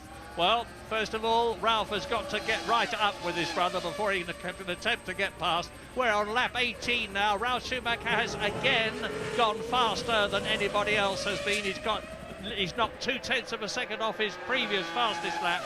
They still haven't got down to quite the lap record speed from last year, but it's getting quicker all the time as the fuel load goes down. Yeah, so it's Michael who's pulling the fastest first sectors, and Ralph clawing 0.3 back through the middle part of the lap. The man under pressure is Coulthard in third place, 12 seconds off the lead, now just 0.6 ahead of Trulli, and losing 3/4 of a second to Trulli last time around. So Coulthard coming under pressure. Meanwhile, Ralph keeping the pressure on Michael too. Yeah, and this is bad news for McLaren and bad news for David Coulthard, because at the present moment, Michael Schumacher's on a maximum 10 points. His teammate Barrichello is a long way from being in the points at the moment. He's in 11th place. But David Coulthard, who is 12 points behind Michael Schumacher in the World Championship at the moment, is now a further 6 points behind, the difference between first and third. Jarno Trulli driving an excellent race. It really is time this young Italian was able to finish where he deserves to finish. He's had all sorts of problems. He's an excellent driver. He led a Grand Prix as long ago as 1997 for Prost in Austria, and at the present moment he's fourth, still ahead of Panis and Verstappen. Verstappen you're looking at there then, so there is that train, third, fourth, fifth and sixth, and it's very, very close. There's just over 2 seconds between the lot of them, and James is down in the pits. Yeah, definitely something amiss, I'm afraid, with David Coulthard's car. He should be, even if he was carrying a little bit more fuel, he'd be only about 6 or 7 seconds behind the leaders, not the 12 or 13 he is. Pat Fry, his race engineer, has now come off the wall. He's in the garage, and they're working on the spare car. There's obviously something on the spare car that they want to either take off or learn from, that when David comes in, they can change it. There's something he's fighting in that car, guys, and that's the reason he's off the pace. Yeah, look at this battle behind. Zonta in the yellow car is 8th. Then there's Mika Häkkinen, Montoya and Barrichello. There's the Scarlet Ferrari of Barrichello having a look at Montoya. And the chap who's holding them all up in comparative terms is Kimi Räikkönen in the Sauber with the yellow mirrors. It's Räikkönen, Zonta, Häkkinen, Montoya, Barrichello, all virtually nose to tail, because Räikkönen is going slower than the rest of them behind him can ideally go. I've said it's in again comes Jenson Button. His teammate Fisichella was the first retirement after he had lost virtually his left. Two cars in the wall of Ferrari. It's a Ferrari. It's Barrichello. Sorry, Martin. Rubens Barrichello out of the race. Now, debris on the track. Who was the other car? You can. I think there'll have to be a pace car situation there. You've got two cars in the same place, and we think it's Montoya, of course, so they were nose to tail. Maybe Montoya went off and took Barrichello with him, and the safety car is out. That's the only thing they can do. Safety car deployed then. That's a breath of fresh air for a few people, because that is a very closed area. You can see for yourself, trees either side of the racetrack. It's very difficult to clear the cars from this. The exit of turn 4, just before that nasty turn 5 where Panis smashed up his legs. Safety car then picking up the leaders, and the pack will close. Beautiful timing from the point of view of the safety car as it came out of the pit lane. Michael Schumacher and brother Ralph closed up behind it. Now we're on the lap 21 out of 69, and it's going to be even closer when the safety car pulls in. So yes, as you say, at the end of 21. Let's see how many laps, and look, yes, Montoya goes off, as I thought. Barrichello crashing, trying to avoid him, and that's the second race in succession where Montoya's made an unforced error. Barrichello really swerving to try to miss the stranded Williams, and just putting himself straight in the wall. But the smart drivers will now turn the mixture down to lean, cruise round in top gear, and for every 2 laps under the safety car, they can normally save virtually a lap of fuel, and that'll enable them to go further before that first crucial pit stop. So the thinking men should be getting that done right now. Well, it could be a big bonus for David Coulthard. He was 14 seconds behind. I was talking earlier on, I know the McLaren mechanics were all ready to make a stop for one or other of their drivers. Whether it was Coulthard in third position or Mika Häkkinen down in ninth place, I know not. But as they round the hairpin, it's pace car. Michael, Ralph, Coulthard, Trulli, Panis and Verstappen. And the marshals pushing the Ferrari out of the way. We're leaving Canada. We will be back.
Lap 22, the safety car came out at the end of lap 20, so 2 laps behind it. And of course the field has closed up considerably. You can see Michael Schumacher leading his brother. There's David Coulthard, Jarno Trulli in 4th position. And here we go, Montoya loses the back of the Williams in turn 4 there, overcorrects, slams into the wall, hard on the brakes, but there's nothing going to happen from there. Barrichello having to spin in sympathy, really, in the hope of avoiding a car that decelerated from probably 80 miles an hour down to 0 in about 10-12 meters. Barrichello very unfortunate to get caught up in that incident. Very narrow through there. It's like a street circuit effectively around this Montreal circuit. In this lap then for the safety car, the race will restart at the end of this lap, and there we see them going through turn 4. That's where the wreckage was of the 2 cars. So a half a lap to go then. James is down in the pits. Yeah, well, David Coulthard seriously considered a pit stop during that safety car period. There's something broken in the front end of his car. They've been studying the front of the spare car. I think it might be the mounting point of a barge board or something like that, but it's not something massively serious because it's obviously a very finely balanced decision where to pit or not. Coulthard obviously reluctant to make the stop. The team was all ready for him, and of course he's made back the 13 seconds he'd lost on the leader. Yeah, certainly not conducive to him pushing, though. Pedro de la Rosa has benefited from the accident between Barrichello and Montoya. He's moved up to 10th position behind Mika Häkkinen. You can see Michael Schumacher keeps smoking his front tyres. He's trying to warm his brakes up and his tyres, but going at it a little bit too hard, and he wants to be careful he doesn't create some nasty flat spots there. It gives you a vibration, and at a couple of 100 miles an hour, you can't see where you're going because your eyeballs are vibrating too. But all the cars then, all the drivers trying to generate some heat in the brakes, in the tyres, ready to restart at the end of this next straight. Still no scheduled fuel stop. Well, hello, what's that bit of debris on the track? Has it been spotted by the marshals? Where is it? Well, it is somewhere round about turn 5. I was saying, still no scheduled fuel stops. I was expecting them round about lap 26, and this is lap 23. But of course, they will be extended now. Michael then has got the jump on Ralph. Michael caught them sleeping a little bit there, and he is away, and he's opened up a small gap. Coulthard then managing to haul in that 12-second deficit, courtesy of the safety car. And this is slow puncture territory we're in here, because a lot of debris on the track. Two Benettons running into each other. That's Verstappen out of sixth place. Yeah, he was sixth, if you remember, and as I expected, he's on a two-stop strategy. Yeah, pity he didn't stop under the safety car then, because he's wasted that opportunity. But as I said, slow puncture territory. Two Benettons into each other, Irvine into Heidfeld, and now Barrichello and Montoya both in the wall big time. And Michael, look, making the most of this restart. Yeah, although you can't crouch in the cockpit because you're so tightly belted in you can't move, Michael Schumacher, when he's really trying, as he is now, gives the impression of crouching. His head seems to go lower in the cockpit. He looks over the side of it, and he's putting distance between himself and his brother. David Coulthard holding on, and Trulli and Panis between the top 5. There are 3 seconds. And remember that Ralph on the harder Michelins, although it's difficult to know whether they're harder than the Bridgestones, but clearly taking longer to get those tyres up to temperature than the Bridgestone runners that are all around him. And Michael, look, just waltzing away in the distance, and now I think we can expect to see Ralph beginning to once again close that gap. And Kimi Räikkönen for Sauber in the points again. He is in 6th position ahead of Ricardo Zonta, who is returning to Grand Prix racing with a flourish. Trulli is in 4th position in the Jordan Honda. His teammate Ricardo Zonta is in 7th place. The top BAR, which also uses the Honda engine, is Olivier Panis. And Jacques Villeneuve is having a torrid race. He's down in 10th place, not even looking like being in the points at the moment. But there are still going to be a lot of retirements. Lap 25. 2.6 seconds faster then on that opening lap was Michael Schumacher over the rest of the field. He really has got that supreme confidence when there's an unknown level of grip. We see it on a wet, dry day. We see it under all sorts of circumstances, and he's made it stick. It's a personal confidence he has behind the wheel, and that's opened him up a handsome gap. It's funny how, in comparative terms, the wheels seem to have fallen off the McLaren wagon this season, with Mika Häkkinen still struggling along in 8th position, having retired this year already 5 times from 7 races. David Coulthard, of course, has had 2 superb wins and has been in the points in every race, but he can't do anything about Ralf Schumacher, he can't do anything about Michael Schumacher, who are still racing ahead of him on lap 26 out of 69. The McLaren not looking well hooked up in the race, but I mean, clearly they have been going much faster in recent races. But Häkkinen's not at his best, Murray, when he's back in the pack like that. We've seen this quite often from him. He doesn't seem to like necessarily charging through the pack at all times. On other days, we see some stunning performances from midfield, and Bernaldi then out of the race. Yep. Mika not at his best when he's having to charge, as you rightly say. So that's yet another retirement. That leaves 14. And the last car now is Jos Verstappen after his pit stop. He is the only driver in the 14, with the exception of Tasso Marquez in the Minardi, who has been in unseen by us. We're on lap 26. Here is the order after the safety car has returned, and you can see they're getting pretty spread out already.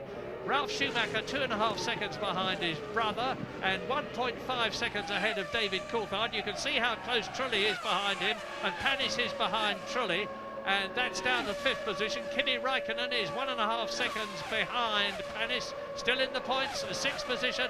Zonta is 7th, Häkkinen is 8th, De La Rosa in the Jaguar is 9th, Jacques Villeneuve is 10th. Michael Schumacher, a new fastest lap of 1:19.4. He was over half a second faster than anybody else. But Ralph now pumping them back in a 19.3. He is able to respond now that his tyres are up to full operating temperature. So Ralph then has got a 2.4 second gap to close down. And if the performances are the same as in the first part of this race, pre the safety car, Ralph should now start closing in again on his brother. Yeah, perfect example of the fact that as a racing driver, it's not all reflexes. You have to think a great deal. And Ralf Schumacher had to remember but he mustn't overcook things on the Michelins. He's got to let them come up to the right operating temperature, which they now have undoubtedly done. 2.4 seconds, the reduced gap between the race leaders, Ferrari and Williams BMW. And still the McLaren of Coulthard is third. We saw Raikkonen under braking for turn 8 and see the black dust coming out of all the cars. A lot of black dust coming out of the Sauber.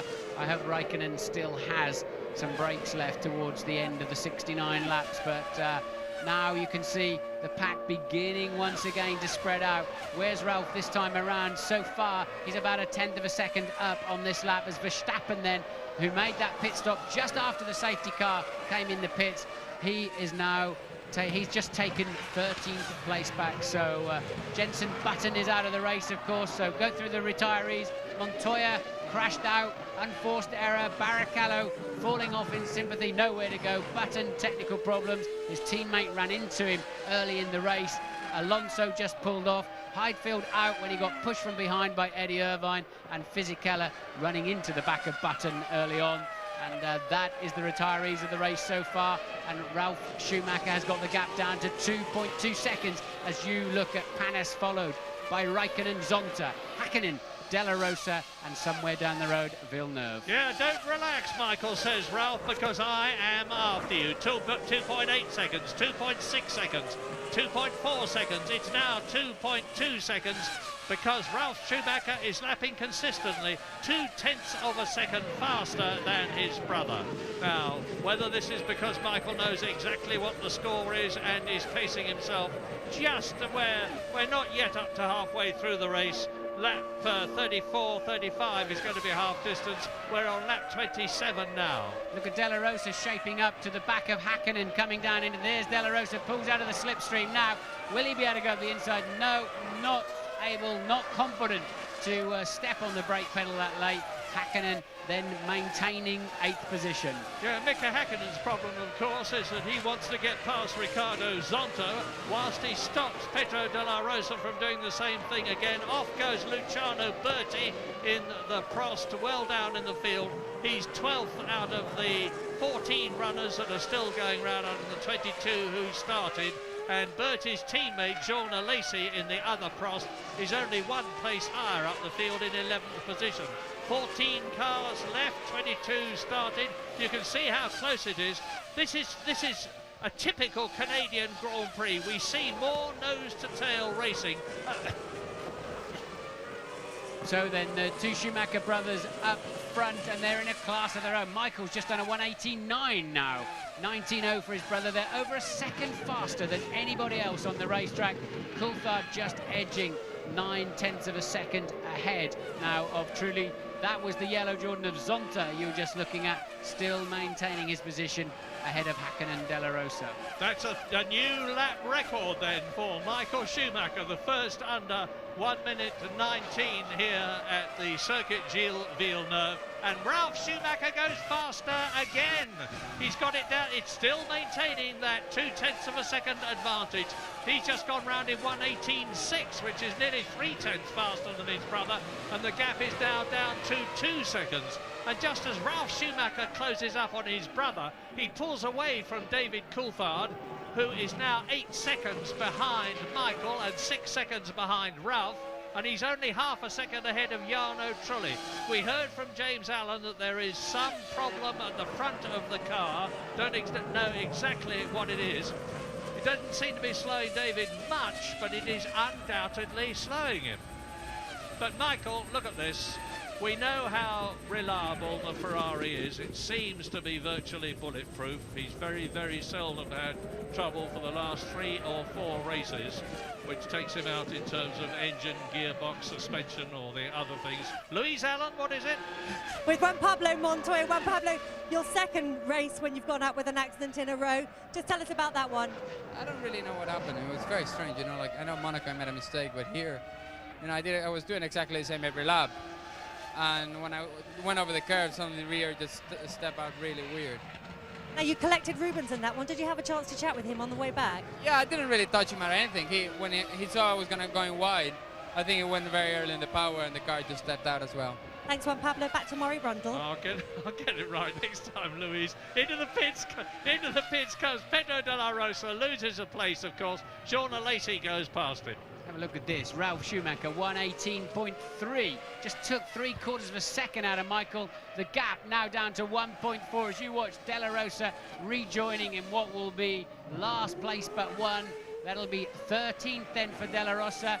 The first scheduled stop of the afternoon, I would suspect. And now, look at the gap, Murray. Yeah, I don't know what's causing the gap to reduce. It could be the superior grunt of the BMW engine. It could be the superior Michelin tyres, because Williams were very, very happy after qualifying yesterday when Ralf did that sensational lap and started second on the grid. They weren't expecting to be as high as that. And I was talking to one of their top men afterwards, and he said, we are very, very happy about tomorrow, Murray, because we've got the harder compound. The Bridgestones have been blistering, and this could help us enormously. It is doing just that. 7/10 of a second. It's come down from 2.8 seconds to 7/10. You can see how close they are. Every lap he's doing at the moment, Ralf Schumacher, is a new lap record. There you go again, 1:18 of a second. And it's Coulthard who's under pressure now, lapping 1.7 seconds off of Schumacher's place. In third place is Coulthard. Truly is just 0.3 of a second behind him. So Coulthard not able to get back up to speed again. Wonder what it is. Wonder what he threw out of that car on the start line. But this is a virtuoso performance from these two brothers up front and a mile clear of anybody else. Yeah, Verstappen and De La Rosa have made their stops. They are 12th and 13th. The top 11 in this race, we're on lap 32 out of 69, have yet to come in. Of course, especially the two you're looking at. And they are so close that this race could now be decided by the pit stop. If a Ferrari mechanic or a Williams mechanic dropped a wheel nut, or it took a bit longer than expected to get the wheel onto its studs, or something like that, it could change the positions. If they come in on the same lap, it's going to be absolutely fantastic to watch, and if they don't, it's still going to be terrific. I think Ralph's surely got to have a chance of a nibble down into that last corner if he gets close to Michael in the slipstream. The Williams carrying a lot of wing this weekend. Normally they have had up to 5 kilometres an hour straight line speed advantage. They appear to have happily given that away this weekend to carry a barn door of a rear wing. And it seems to be paying off in the later stages of this first stint of the race. And Ralf then with a lot of grip, but surely he'll get a nice slipstream from the back of his brother's Ferrari. Yeah, and why would they want a bigger rear wing? Because a bigger rear wing means more downforce means more grip means more transmission, and you can see David Coulthard now has got Jarno Trulli right on his gearbox. Just as Ralf is challenging Michael, Trulli is challenging Coulthard for third place. Yeah, Coulthard looking well leery as well, turning oversteer everywhere, struggling to get the back end of that car in. I don't know when he's due in for a set of tyres. They'll be pretty relieved, and maybe they'll even bring that forward, because Coulthard appears to have no confidence in the back of the car. Yeah, and he is the only McLaren in the points. Mika Häkkinen still making no progress. Ricardo Zonta is just 0.3 of a second in front of him in the Jordan, driving a very fine race, and Mika Häkkinen can do nothing about it. Jacques Villeneuve is 0.9 of a second behind Häkkinen in 9th position, and Jean Alesi is 2.7 seconds further back in 10th place in the Prost. Jos Verstappen's been in, and we can expect him to move up through the field when the others come in. Well, to quote Murray Walker, catching is one thing, passing is quite another. And Ralf, now he's in the dirty air, he's just in the zone. And Bertie in the pit lane, in the Prost again. I think that'll be scheduled. But now he's in the dirty air zone. He has lost 3/4 of a second per lap, and he's now just lapping at virtually identical times to Michael. So there was a bit of debris on the track there that Ralf ran over, but we're on lap 34 now. It's surely not going to be all that much longer before they come in, one or other of them, and David Coulthard still just ahead of Jarno Trulli. Ferrari, Williams, McLaren, Jordan, BAR is still 5th, Sauber is still 6th. That is 6 different constructors in the top 6 places.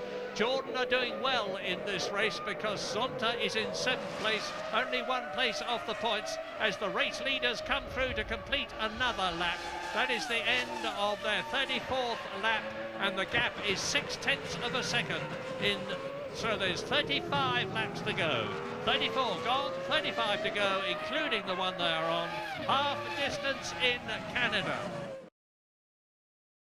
Coulthard edging a bit out on Truly that time around, so stalemate in first and second positions. 13 seconds now off the lead again.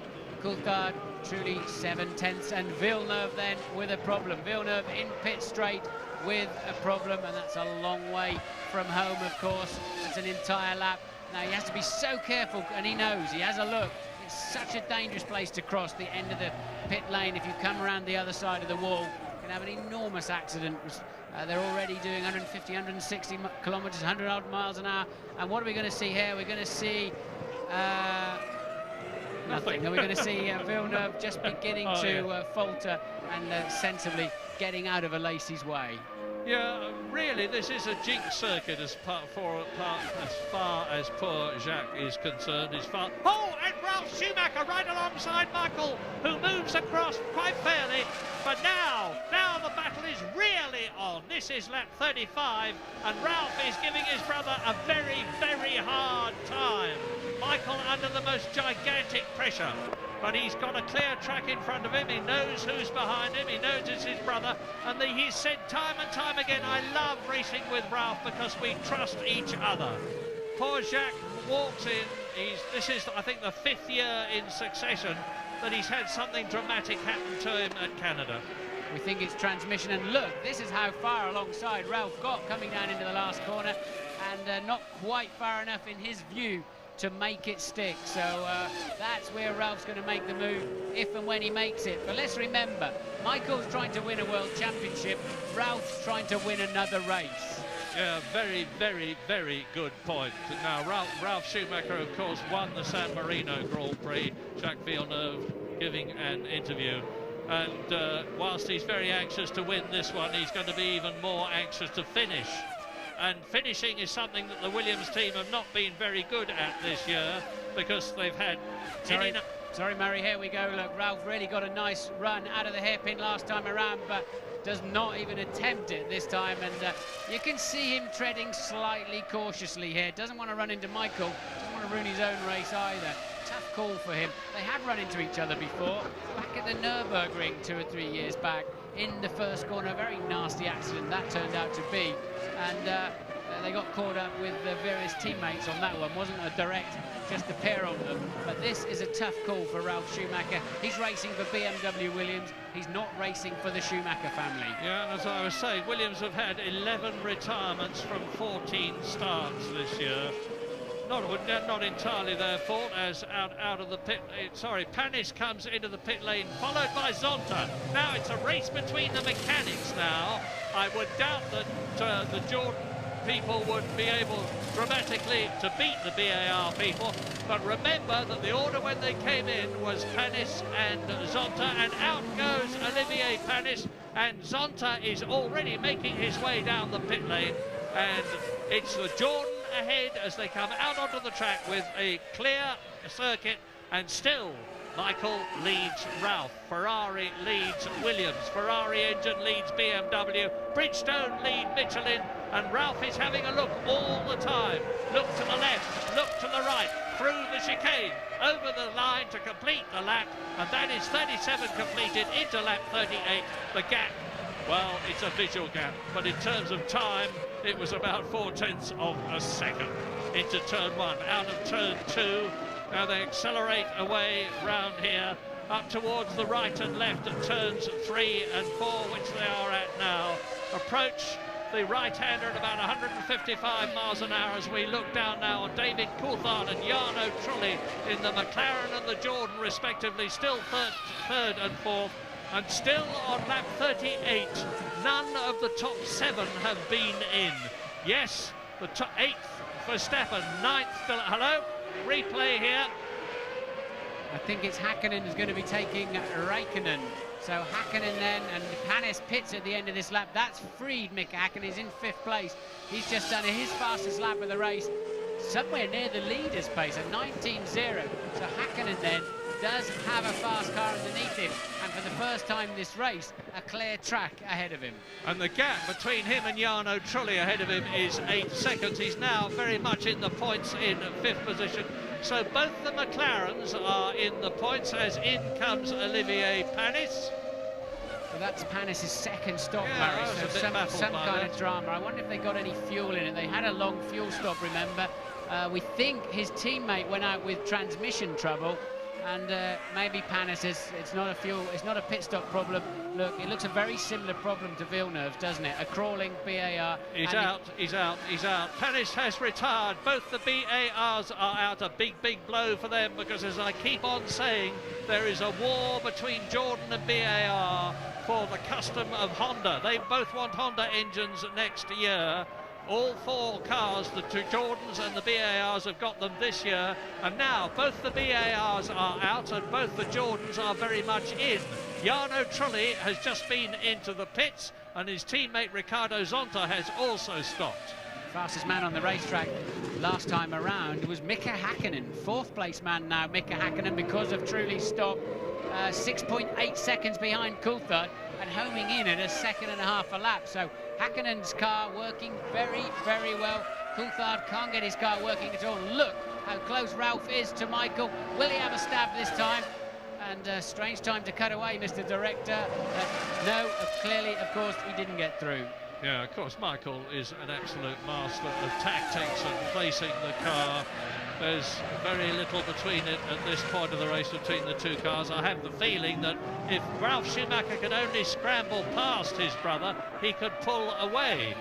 But he can't scramble past his brother. We're on lap 40 now. The window of coming in for a fuel stop on what is very clearly now a one-stop strategy for both these drivers is getting smaller and smaller all the time.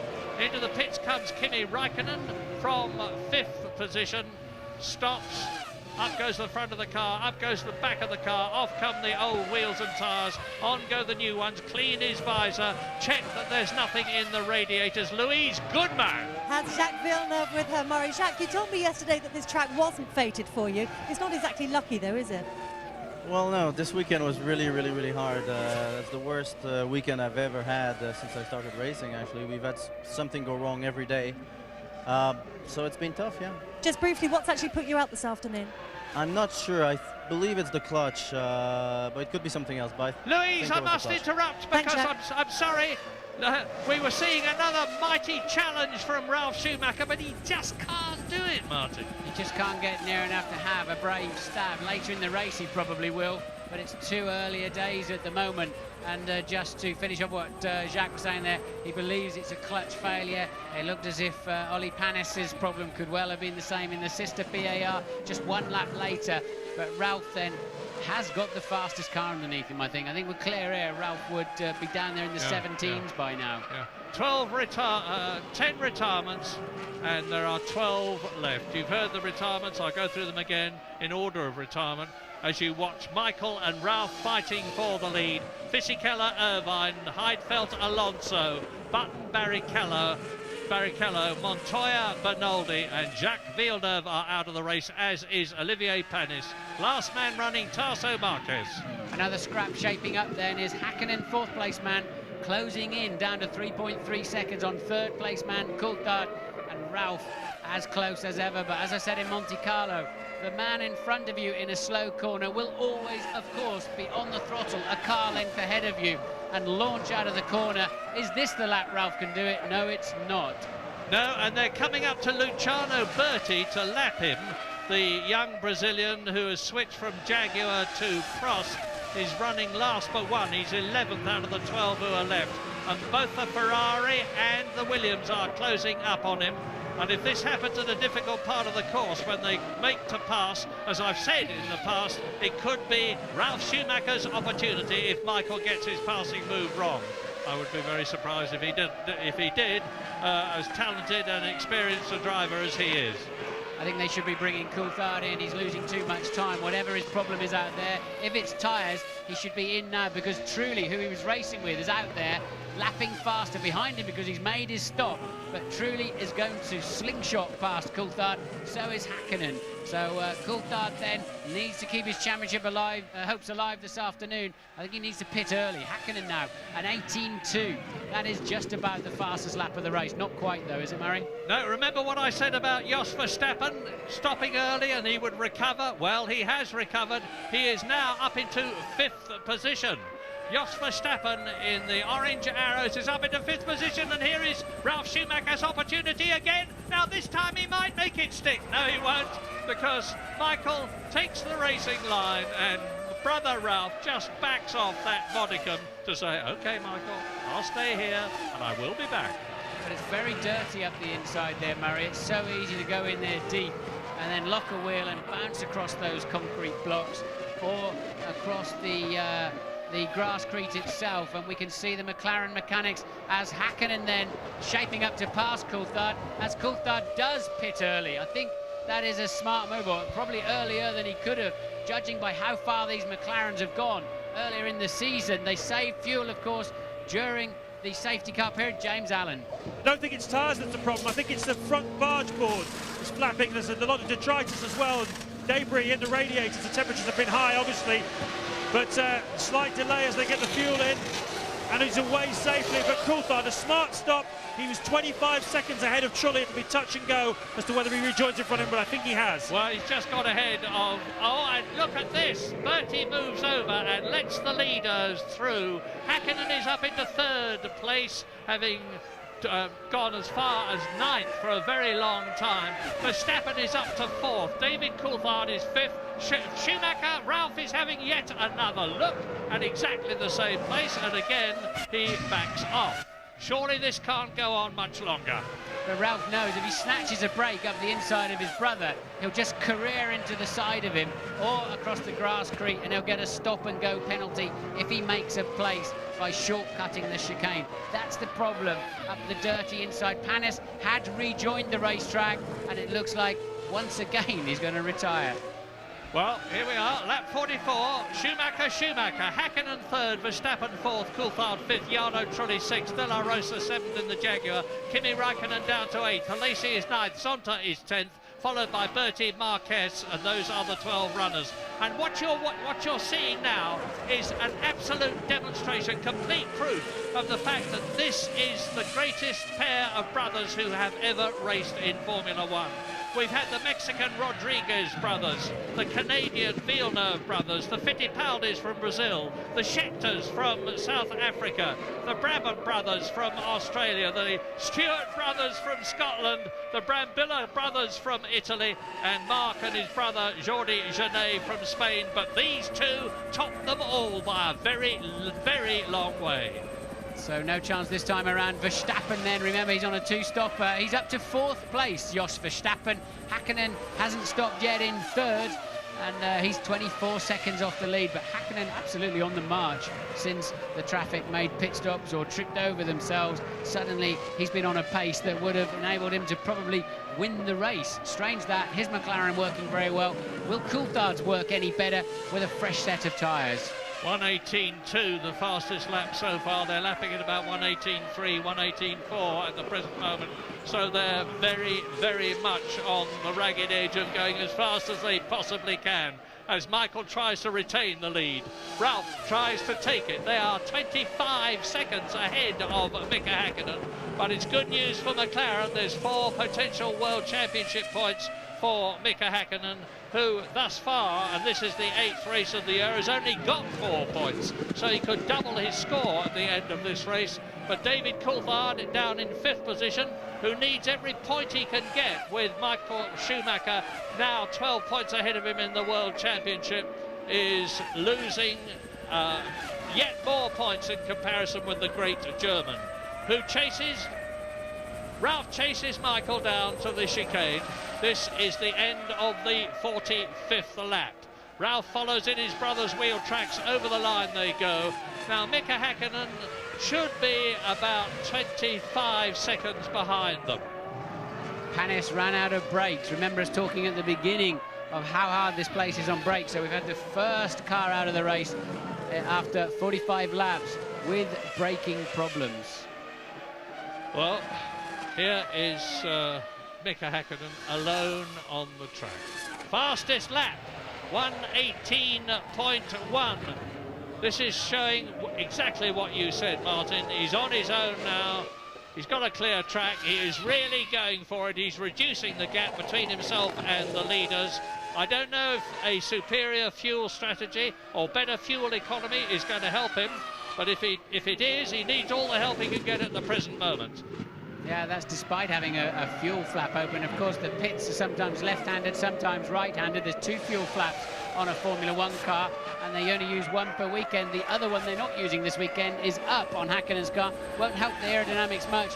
But, of course, Ferrari must be waiting for Michael. He will go straight down the pit lane. And Ralf Schumacher takes the lead in the Canadian Grand Prix, and he knows now that he's got to go as fast as he possibly can to build up a gap with a clear track in front of him, and hope that when he comes in for his fuel stop, he will be able to exit the pit lane in front of his brother Michael. James. 60 kilos of fuel have to go into this car, as well as the 4 tyres. Anything more than 9 seconds stationary is a problem for Ferrari and could hand the race to Williams.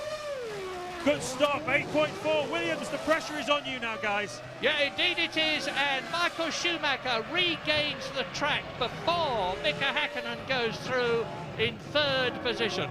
Now that is good, as very, very good as far as Michael Schumacher is concerned, because he now has got a clear track in front of him like his brother. But the race, this is the crucial point of the whole race. 1 fuel stop for Michael Schumacher in the Ferrari and Ralf Schumacher in the Williams BMW. Mika Häkkinen has still got to come in. And look at this lap that Ralf is on, Murray. Look at the computer data in front of us. Ralf is on a stunning lap. So if he's got a couple more laps of fuel available to him, he could well leapfrog his teammates. Good news for Michael that he's able to have some clear traffic. And look, Ralf goes round again. He's had to pass a Jordan during that lap. Did that help him or hinder him over the line? And it's 1 minute 17.5. So he obviously cleared the Jordan down the straight, and that kind of pace will get him in front of the Ferrari.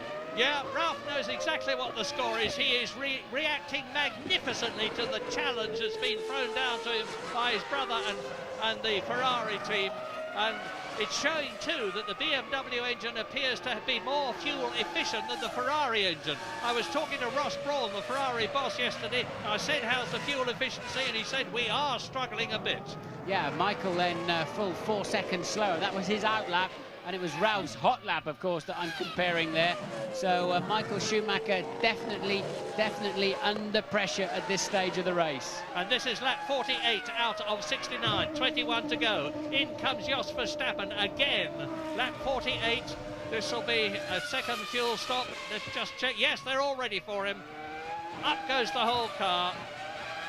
It's a rather slow stop. I tell a lie, it's a good one. 8.4 seconds, and Jos Verstappen lights up the rear Bridgestones up to the maximum speed.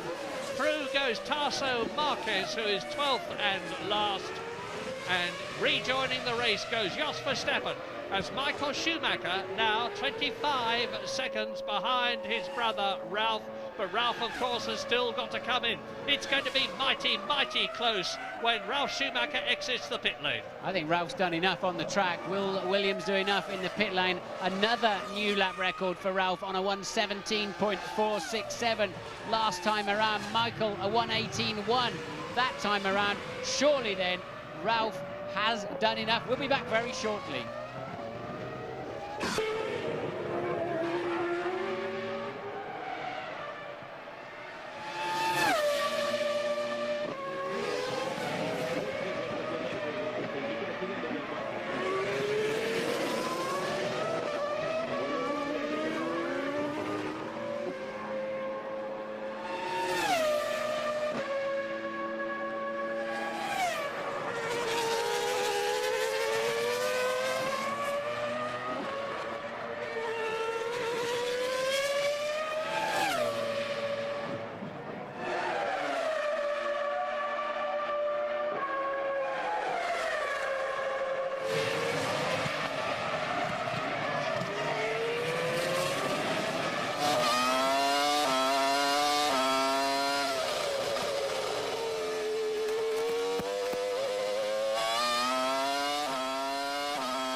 of 16, lap 51 out of 69, and Ralf Schumacher has not, I repeat, not been in.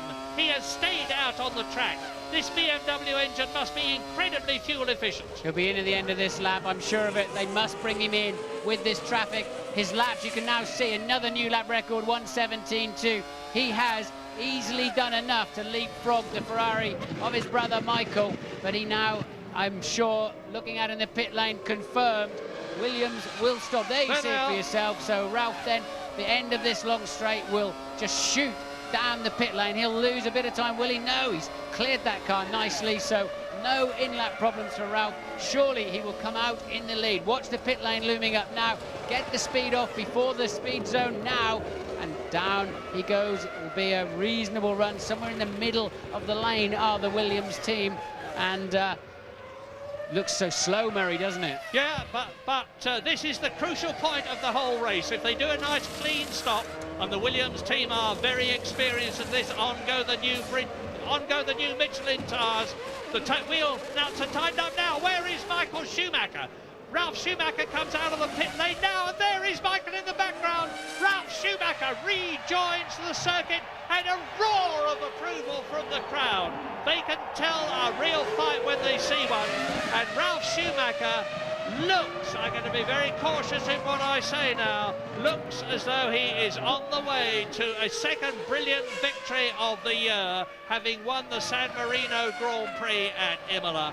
Because he has come, he stayed out, he put up 4 successive lap records to increase the gap between himself and his brother Michael, and Michael Schumacher is now 6.5 seconds behind his brother with 18.18 laps to go. So Ralf Schumacher then on his out lap. Michael will close him down a bit on this lap as he builds up full operating temperature on the brakes and tyres once more. We saw Ralf taking a bit of time to get up to speed after the pace car situation with those harder Michelins, which are working so beautifully this afternoon.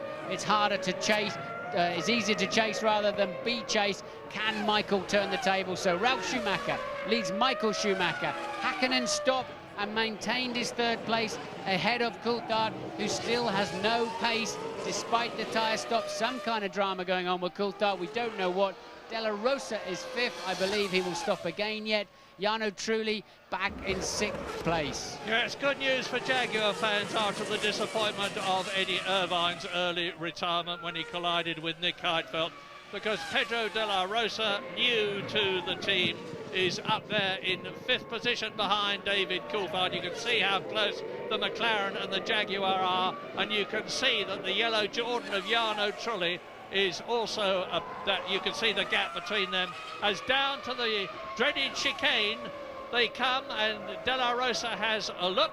David Coulthard says no, moves across. We're on lap 53, 5.3 seconds the lead. Yeah, you saw Della Rosa catapult into the pit lane there behind Coulthard. It's so easy to misjudge that. You've got one car slowing for the hit of the chicane and another not slowing because he's going in the pit lane. Often the scene of a few near misses. So that'll put Della Rosa back down the pack a bit. Kimi Räikkönen is next up then. He moves in to 6th place. Lacey 7th. He's stopped already. Della Rosa on a 2-stopper, I believe, will come out 8th. Verstappen just pips him through. So Della Rosa 9th. And there are still 12 cars left in the race out of the 22 who started as we leave Canada. We'll be back, of course, for the final stages of the race.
into the closing stages of the Canadian Grand Prix. Lap 55 out of 69. And Ralf Schumacher has not only pegged the lead over his brother Michael, he has increased it to 7.7 seconds with a lap of 1 minute 18.4. Mika Häkkinen is still in third position ahead of David Coulthard, who is closing on his teammate at the rate of about 0.3 of a second. Jarno Trulli in the Jordan is fifth.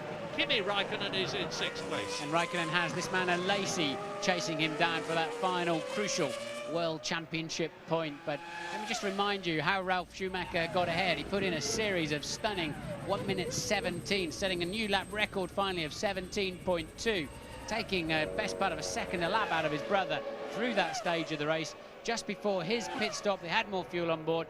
Häkkinen cleared, Coulthard in the pits, unscheduled stop, terminal problem for David Coulthard. Yeah, that is an unscheduled stop and a final stop too. This is going to be the first race of the year in which David Coulthard has not scored points. James. Burst of flame as he comes down, and the engine, of course, you can see for yourself, has blown up, but he kept it going all the way down the pit lane. I'm looking for trails of oil, enormous amounts of smoke. But I have to tell you guys, I'm down here in the Williams garage at the moment, and they are so pumped up. I was talking to Patrick Head before this race. He said, we've got to get these boys back into the mentality that we come to a racetrack to win. It's been a few years since we had that mentality. I'm getting them back into thinking that way. And this weekend, we really feel that way. You remember in qualifying, they took the gamble to go with the harder Michelin tyre. They were thinking all weekend about the race, about coming here to get 10 points. And they are all so pumped up. It's incredible. Mighty, mighty tough on David Coulthard, but it's a very rare situation that a Grand Prix driver will go through all 16 or 17 races of the year without a retirement. McLaren and David did a fantastic job to score points in all the first 7 races, to win 2 of them, to finish second in 2 of them, to be a third and then 2 fifths. But it's happened.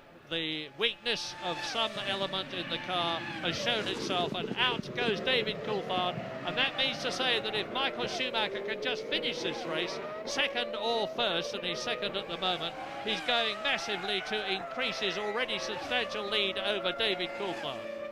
So Michael Schumacher is now driving for 6 points, Murray. He's now 1.5 seconds a lap slower. I don't know if he's got a problem. He's had some fairly slow laps, especially in the middle sector, maybe just conserving his brakes. He knows that this car of his brother's has been faster pretty much all through the race. When it was up to speed, he knows he can't chase it down. I believe he's driving for those 6 points. Häkkinen is 28.8 seconds behind Michael Schumacher in third place. So the truly Raikkonen and Alesi then, 4th, 5th and 6th, Alesi in the points. Yeah, great news for Prost, because Jean Alesi, the veteran, has only scored 1 point, and Prost have been out of the points for literally years, and it looks as though they're going to get one in this race. But yet again, I have to find superlatives, new superlatives, for this incredible young man, Kimi Raikkonen, who's making his first year appearance in Grand Prix racing. And this is yet another circuit that he's not raced at before, Canada. And here he is going round in the Sauber in 5th position. And it looks as though there's 2 World Championship points for him. He's already finished in the points twice this year, his first season of Grand Prix racing, in Austria and in Australia. And he is a phenomenon. I've said it before, I'll say it again. I hope Peter Sauber, for his sake, has got a very binding contract. We've heard a lot about contracts in the last few days. Well, Peter Sauber needs to have one that's made out of titanium and welded shut to keep Kimi Raikkonen, because all the top teams will be looking for this young Finn to join them. Lap 59, and you're looking at double world champion Mika Häkkinen in the only McLaren still in the race. Third position, potential 4 World Championship points to double his total so far. The 2 Schumachers lead as they have done all through the race, but now it is Ralf ahead of Michael with an ever-increasing gap. It is 12 seconds now. Mika Häkkinen is closing down very slowly on Michael Schumacher's Ferrari, not nearly fast enough to get second place unless Michael Schumacher has got quite a major problem that we're not aware of. And Jarno, Trulli and Raikkonen, Jordan and Sauber head Jean Alesi and Prost, who is 6th. Jos Verstappen just out of the points, as he has been before this season in the Arrows, and 11 cars following the retirement of David Coulthard are still running. First time then in 8 races, no points for Coulthard. His World Championship dreams going up to a certain extent in smoke this afternoon, but the season, I guess, is yet young, but it's looking tough. He'll be thankful of one thing, and that's that Michael at the moment is looking like a 6-point a day and not a 10-point a day. But Williams has not been the most reliable car on the racetrack, Murray, through this season. Even Sir Frank was moved to have a bit of an open moan about that earlier on in the weekend, but right now Ralph is the class of the field. We're going to take a short break.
Lap 61 completing now into lap 62, up to turn 1, then turn 2 goes Ralf Schumacher, who is pulling away from his brother Michael, who has very clearly decided to settle for 6 World Championship points for second place in the Ferrari.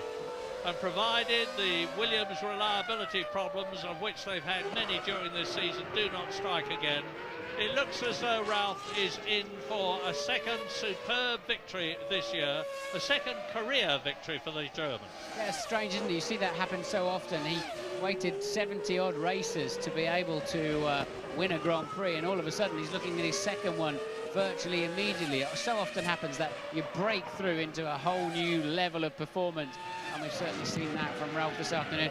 And that Arrows of Verstappen is about to lose its brakes. If I were you, Jos, I think I'd park that, because the front left brake disc has worn virtually through, and I'd imagine the I'm guessing here a bit, but I would imagine his brake pads are just about touching in the middle right now. Yeah, it was just here that literally Heinz-Harald Frentzen had a brake disc explode on him in the Jordan in the past, and went out of the race in a very strong position.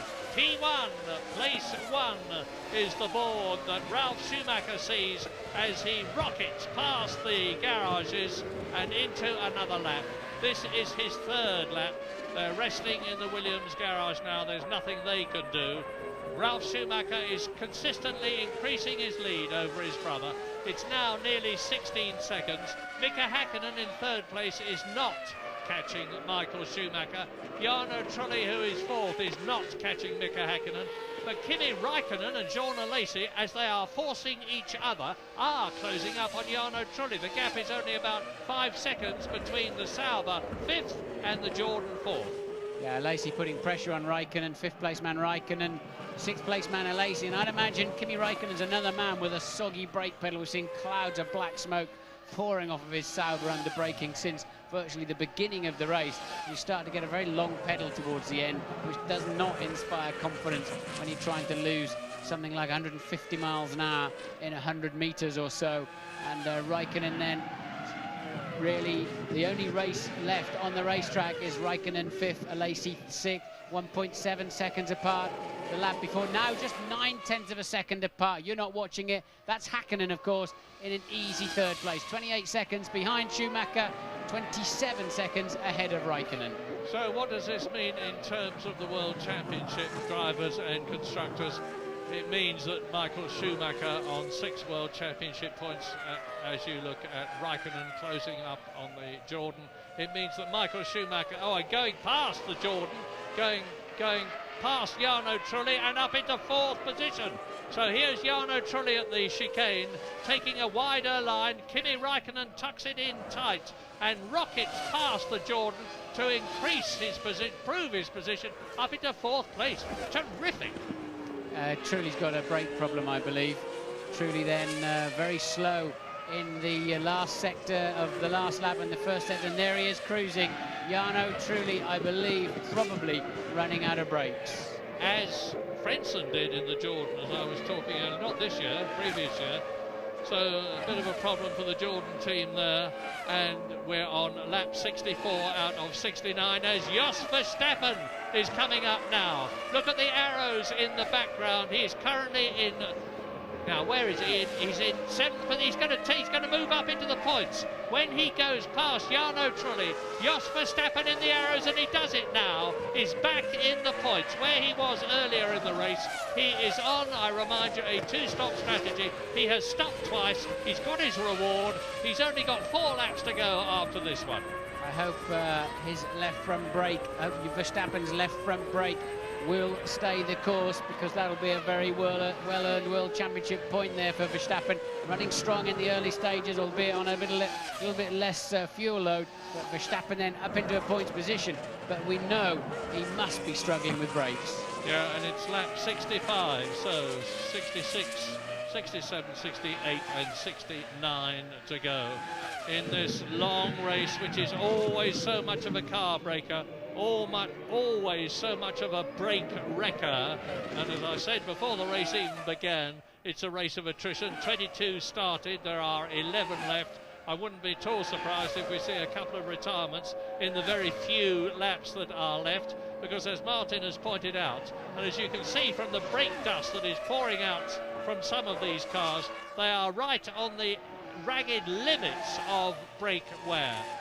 Ralf Schumacher leads Michael by 18 seconds, leads Mika Häkkinen by 44 seconds, leads Kimi Raikkonen 4th by 71 seconds. Jean Alesi is only 2 seconds behind Raikkonen in 5th position.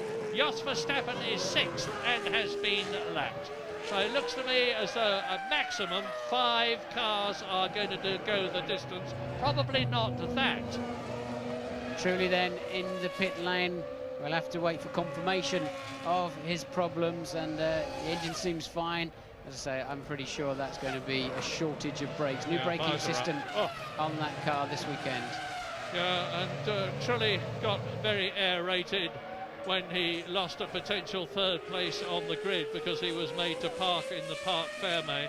He really does seem to have very bad luck, this young Italian, and as I said earlier on, he doesn't always, in fact very seldom, get the reward for which his talent entitles him.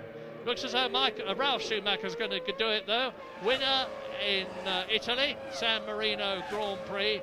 He, in 1998, was pretty disgruntled in Belgium when he was given team orders to stay behind Damon Hill, who gave Jordan their first ever victory, with Ralf Schumacher finishing in 2nd place. He goes over the line to complete his 66th lap.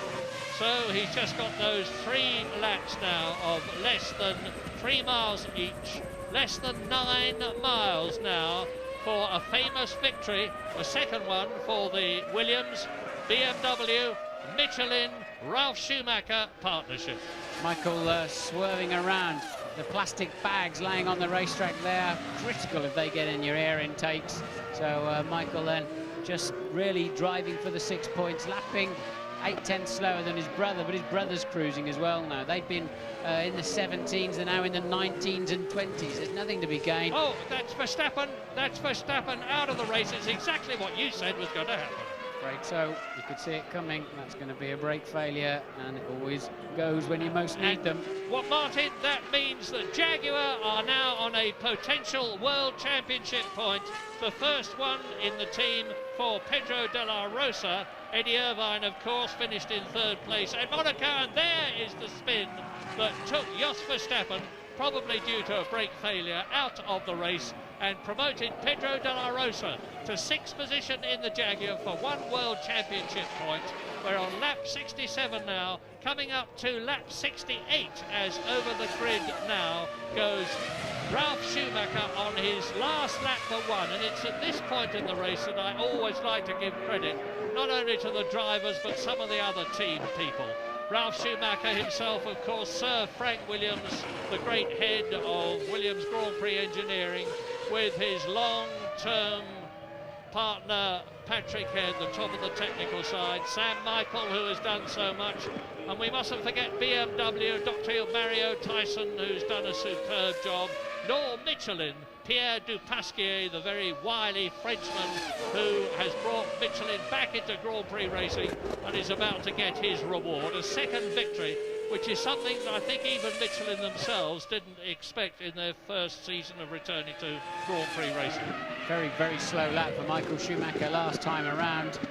Maybe he's just swanning along. He knows he's easily got 2nd place in the bag. Lacey then is up to 4th. 5th, sorry. Kimi Räikkönen takes that 4th place position at the moment, and as you said, Murray, De La Rosa, now you can see him, is in 6th place. So another point for Jaguar, and if he can get over the line, and Ralf Schumacher then commencing what must be his final tour. Yeah, it will only be his 3rd finish of the year 2001, but 2 of those finishes, assuming he does the last 2.5 miles, which he's got now, are going to have been victories.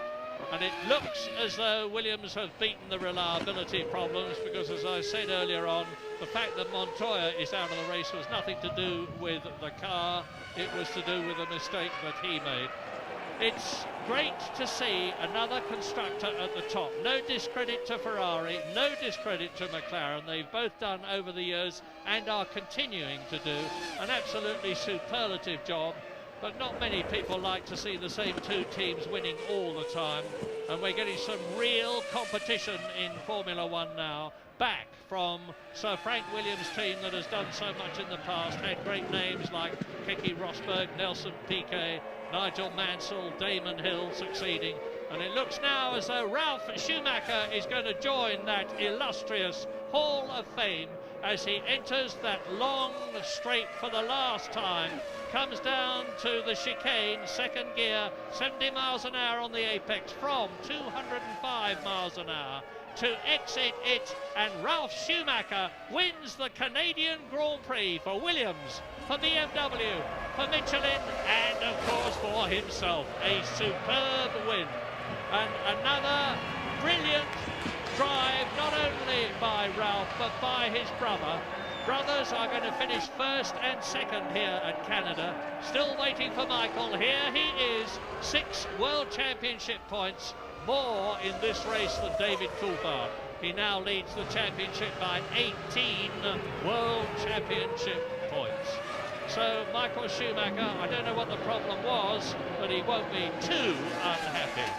Mika Häkkinen finishes in 3rd place, having started 8th and dropped as low as 9th. Well, the problem was Ralf in the Williams was faster, and that mid-sector, we could see that as soon as he could catch Michael easily, he couldn't pass him. But when he had some clear air, he obviously had a lot of fuel in the tank, he was able to really put in some stunning Schumacher-esque laps, and that launched him into the lead that he was never going to relinquish unless he had some kind of reliability problem. So Räikkönen comes over the line in 4th. Finn's 3rd and 4th, Jean Alesi with a strong 2 points for a very relieved Prost team, and well, De La Rosa won't, he's already in 6th, he's a lap down, so De La Rosa will not finish the Grand Prix in its full distance, and he then gets the final World Championship point. Well, obeisance to Ralf Schumacher as we leave for a break, and we will be back.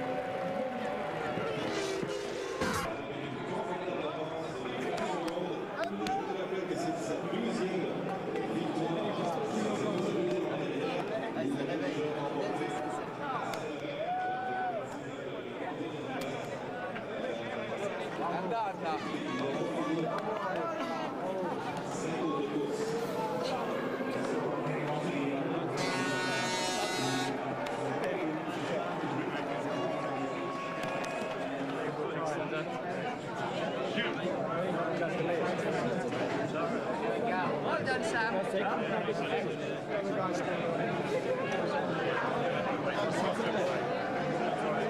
you very much.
Aber vor mir war es gesagt, das gibt's doch gar nicht.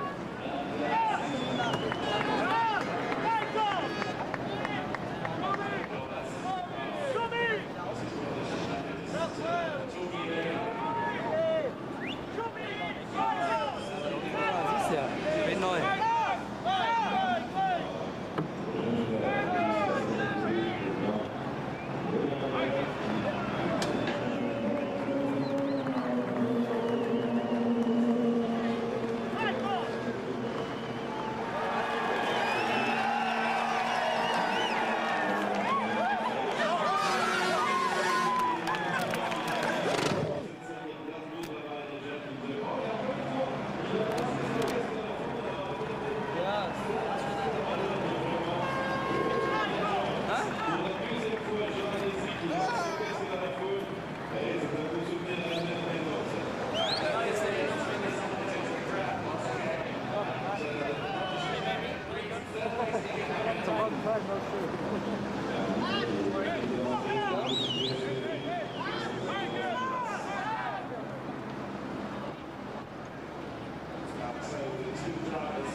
Better to Rough by Bernard Landry. The trainer who went to the Premier League in Quebec.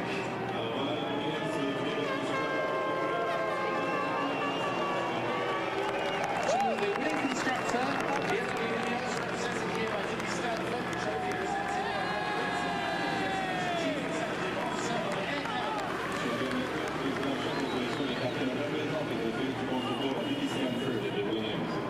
To the second place driver, Michael Schumacher, the trophy presented by John Mandel, the Canadian Minister of Foreign Affairs and International Trade.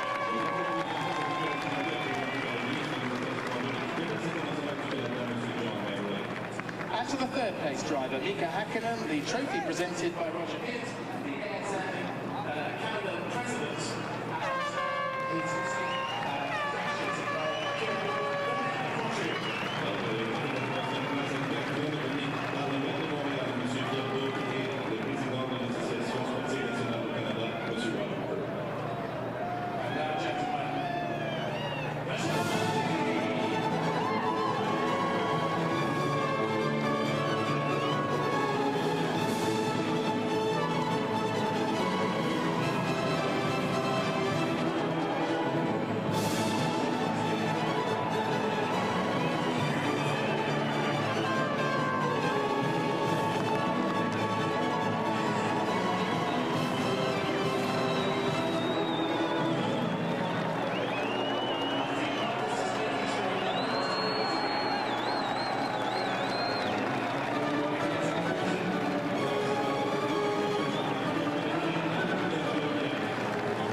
Stopp machen können. Wir haben gesehen, und was mir erfreut ist, also ob wir das da reinschauen müssen, aber dass ich habe immer gesagt, Kanada ist das nächste Rennen, wo wir gut ausschauen müssen, und das ist eingetroffen, das bestätigt eigentlich, dass wir ganz gut einschätzen können, wo wir Leistung oder wo wir unsere Schwachstellen haben. Und darum glaube ich, dass wir in diesem Jahr schon noch einige Mal angreifen werden. Danke.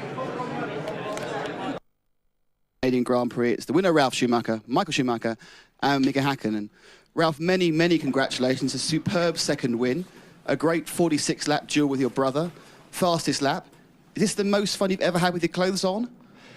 Well, I mean, it was a great racing today. Well, the whole time the two of us were together, and I was always waiting for him to do a mistake. Obviously, he didn't. So I knew that. I mean, I tried it a couple of times at the end of a straight, but I knew that was difficult. So I waited for the pit strategy, which I thought that we were going longer anyway, and worked out that way.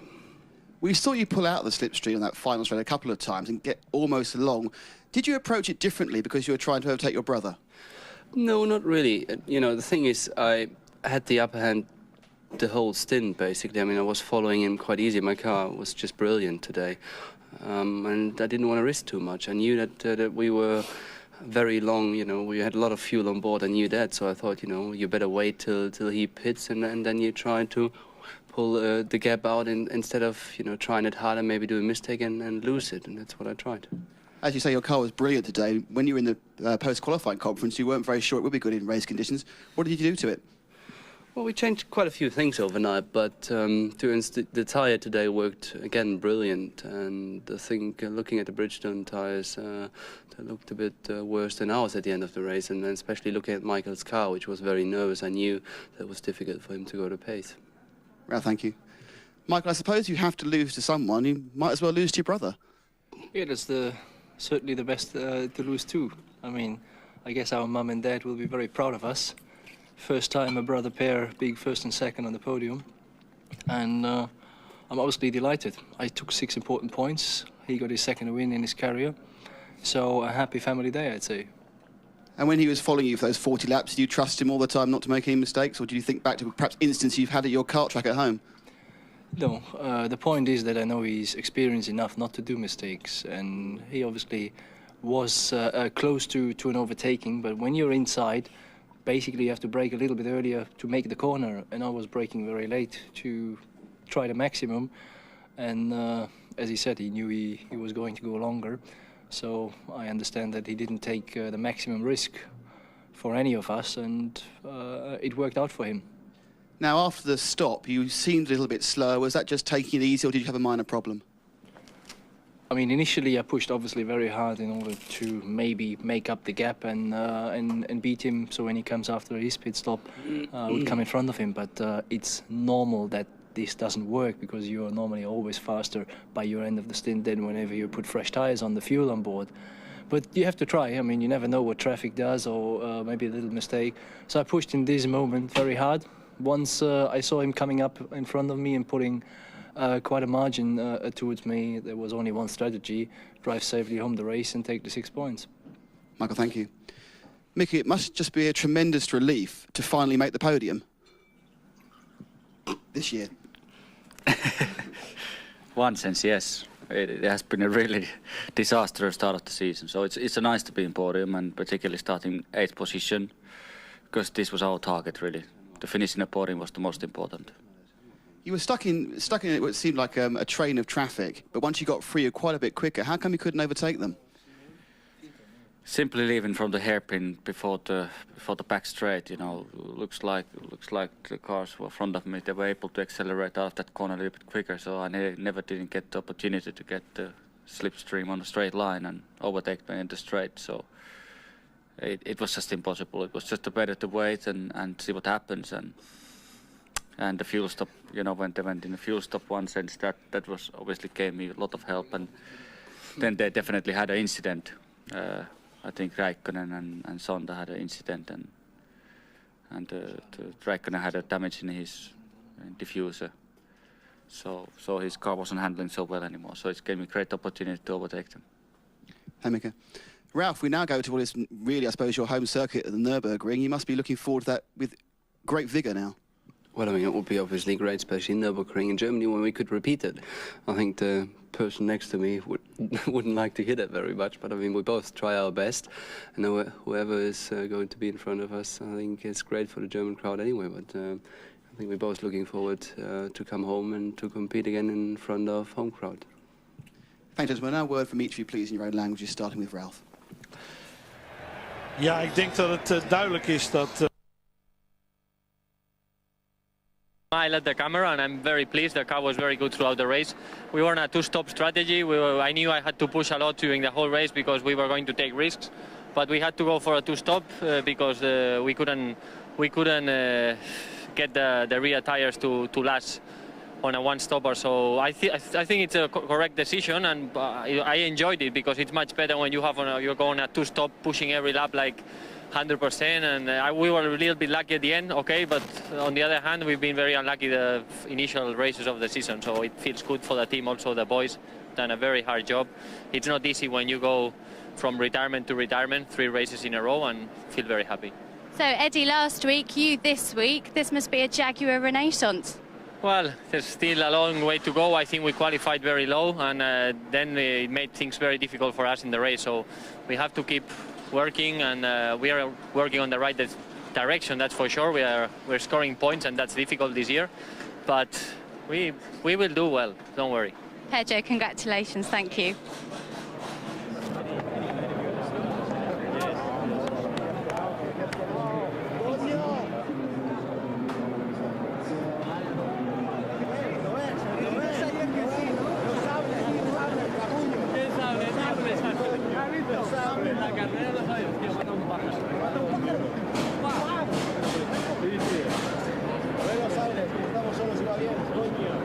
Hostia, es verdad, ¿no?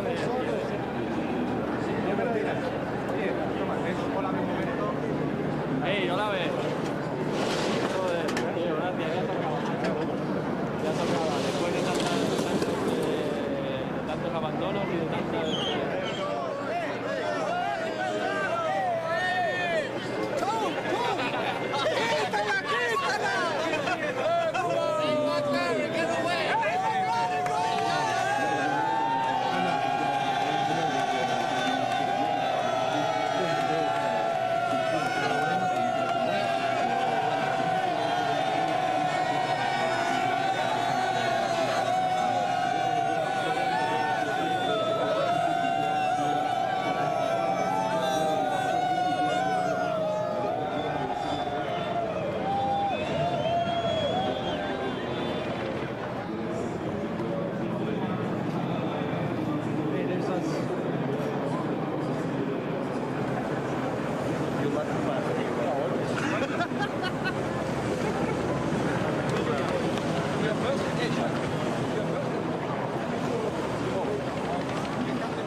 En Michael Schumacher die de training helemaal naar zijn hand kon zetten. Met als tweede Ralf Schumacher hier Emerson Fittipaldi, een tweevoudig wereldkampioen. En Ricardo Zonta in de plaats van Heinz-Harald Frenzen. En het niet verkeerd deed. Dan de start met Michael Schumacher en Ralf daarnaast. Ralf die een eigenlijk iets betere start heeft. Villeneuve die een hele slechte start heeft. En Jos Verstappen die ook een hele goede start heeft. Maar zich buitenom weet te wurmen. En ja, wat voor plaats ook alweer eruit kwam. Ik weet het niet precies, maar ik dacht ergens in de buurt van de 9e plaats er weer uitkwam in die eerste ronde. Jos die inmiddels toch bekend staat als een hele snelle starter. Hier dan Fisichella die achterop de auto van zijn teamgenoot rijdt. Jensen Button. En Eddie Irvine die in aanraking komt met Nick Heidfeld. En Nick Heidfeld die later zou zeggen dat het 100% de schuld van Eddie Irvine was. Michael en Ralf. Barrichello die David Coulthard voorbij rijdt. En die dan vervolgens hier een foutje maakt bij het uitkomen van de hairpin. Zijn plaats weggooit. dankzij het te vroeg op de gas gaan. Ralf Schumacher die steeds meer aandringt op Michael. Een paar keer uit de slipstream komt. Gerhard Berger en Mario Thijssen van BMW die kijken. Montoya achter Coulthard met daarachter Barrichello die inmiddels weer teruggereden is. En dan de fout van Montoya. Barrichello die schrikt zijn auto naar links haalt en vervolgens dus de vangrail ingaat. Een pechdag voor Barrichello. Safety car in de baan. Het hele veld komt weer bij elkaar. Terwijl Montoya hier met Barrichello wegloopt. En dan de herstart. Waar Michael het goed deed door een klein gaatje te trekken. Maar Ralf Schumacher een rondje meer nodig had om de banden warm te krijgen. En er toen vervolgens heen reed. Dan het moment waarop Zonta tegen de achterkant van Räikkönen aanrijdt. En Villeneuve zijn auto neerzet met een versnellingsbakprobleem. Panis die binnenkomt, ook zijn auto aan de kant moet zetten. En hier Ralf die wederom probeert om Michael voorbij te gaan. De pitstop van Coulthard. Nog een keer Michael die bedreigd wordt door Ralf. Maar Michael die dan de pitstraat ingaat. Ralf die van de gelegenheid gebruik maakt om 5 ronden lang weg te lopen. En daar een seconde of 5 mee te winnen. Dan zijn pitstop waaruit bleek dat hij de goede strategie had gehad. Hij lag ruim 5 seconden voor op zijn broer. Zijn broer die nog probeerde om hem bij te houden. Het niet lukte en hem dan uiteindelijk laat gaan. En Mika Häkkinen die vanuit het middenveld terugkomt naar de 3e plaats. En dat heel goed doet. Een terugvallende Trulli. Het bord en dan Jos Verstappen. U ziet het hier nog een keer. Die eerst al remproblemen had. En hier nog zo'n groot remprobleem heeft dat hij 3 ronden voor het einde helaas in de grindbak terechtkomt. 1 wereldkampioenschappunt weg moet geven. En de zeer sympathieke winnaar Ralf Schumacher van de Grand Prix van Canada. De tweede van dit jaar voor Ralf Schumacher. Een snelle Grand Prix gereden. 1 uur en 34 minuten. Michael Schumacher tevreden moet zijn met de 6 behaalde punten. En Mika Häkkinen die tevreden is omdat hij weer eens op het erepodium staat. En het goede moment weer gevonden heeft. De 2 broers die elkaar omhelzen. Michael misschien toch wat zuurder is dat hij geen eerste Jean Alesi die zijn helm weggooit. En een fan die daar heel blij mee is. En Ralf Schumacher die vervolgens een enorme champagne douche krijgt. Het team wat daar enthousiast over is. Ralf Schumacher dus 1, Michael 2 en Mika Häkkinen 3. En dat was de Grand Prix van Canada. Tom, nog iets aan te vullen? Helemaal niks. Grandioze race. Dan hier nog in beeld het kampioenschap. 58 punten voor Schumacher, 40 voor Coulthard, Barrichello 24 en heel dicht genaderd Ralf Schumacher. Dat zijn de 4 die nog enigszins meedoen. Alhoewel het dit jaar absoluut toch moeilijk zal zijn om Schumacher te benaderen. Vrolijkheid ook in het kamp van Prost. Die 2 punten hebben. Jean Alesi die misschien wel net zo blij is met deze 5e plaats als hij ooit was met zijn overwinning hier in Canada. En hij is in ieder geval tevreden. Ja, over 2 weken de Grand Prix van Europa, zo heet hij, op de Nürburgring. Ongetwijfeld veel Nederlanders zijn. Maar Tom, over 2 weken zit jij hier weer. Ik niet, want Ronald van Dam is dan weer terug om het commentaar te leveren bij de beelden van Kanaal Plus, die absoluut het beste zijn van alles wat er uitgezonden wordt. Fred, hartelijk bedankt.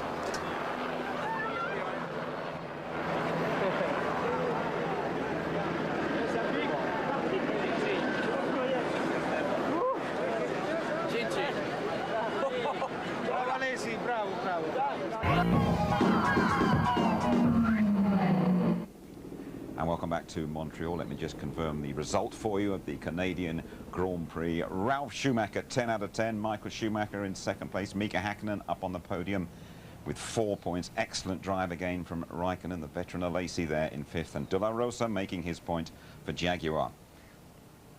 And this is how things look now in the Drivers' Championship. 18 points now, the gap between Michael Schumacher and David Coulthard. Barrichello on 24. Ralf Schumacher moves up to within a couple of points of Rubens Barrichello. Okay, Mark Blundell, first of all, I mean, a ferocious battle between the 2 brothers. He just couldn't overtake him, could he, Ralph? Pushed him very, very hard indeed. He pushed him, yes, but I think actually he just was playing with him. He had the speed in that car all the time. He just hounded his brother, and I think he was just trying to pressure him into making a mistake and not putting himself at risk, or his brother actually at that point, of trying to go underneath him every time under the chicane. You see him time and time again, he sets him up, dives underneath and just backs out the last moment. But the big deal was the speed was there when it was needed, and what an impressive performance. Time again, sets him up, just doesn't make the move. Puts the pressure on and just leaves it at that. And then, Tony, he sped away when Michael Schumacher pitted, did Ralph? But I guess it all boiled down to the pit stops in the end. Yeah, lap 45 and lap 50, just 5 in it. But after this, you look, in comes Michael Schumacher for this tremendous stop. It was all down to the Ferrari mechanics at this point, but they did it in 8.4 seconds. They're used to this, but it was matched by the Williams guys. But not only that, Ralf Schumacher went out there, he went faster and faster each lap, and he made sure of the victory. This is, you know, the first BMW victory in Grand Prix racing was here in 1982 with Nelson Piquet. They're talking about Ralf Schumacher re-signing for the team. You bet you he will. How big a boost is this for Williams, do you think, Mark? Huge boost. I mean, you know, we heard the guys talk about coming with an attitude to win races. They are back. You know, BMW, Michelin tyres, the Williams team, and Ralf Schumacher, an air of maturity showing already, and he's an equal match for his brother at this point, and his brother knows it. Tony, that World Championship hill for David Coulthard's looking very steep now, isn't it? Yeah, it is, but we're still just coming up to the halfway point. It only takes a couple of retirements from Michael Schumacher. It happened to him last year. He had accidents, he had suspension breakages, he had an engine go, as unfortunately David Coulthard did today. And that's not like Mercedes-Benz. They've been very, very good so far, and he's scored points in every race so far. Unfortunate for Coulthard, but we knew there was something wrong, didn't we? We thought there was a spanner in the works somewhere. Good. I guess he was due one, wasn't he? Thanks to you both. We'll have more post-race reaction for you in our highlight show a little bit later on tonight, just after midnight. That's repeated as always, ITV2, 7 o'clock tomorrow night. And in a couple of weeks' time, off we go to the European Grand Prix. It is at the Nürburgring. We give you the full ITV service, the qualifying live at 11:30 on the Saturday race. Lots of pre-race build-up. We start just after midday, and the highlights 11:45 on the Sunday night. There we are then, the Schumachers keeping the Canadian Grand Prix very much in the family, I suppose. Big brother Michael, he stays bang on course for the world title. This one, though, belongs to Ralph. From the whole ITV team in Montreal, good night.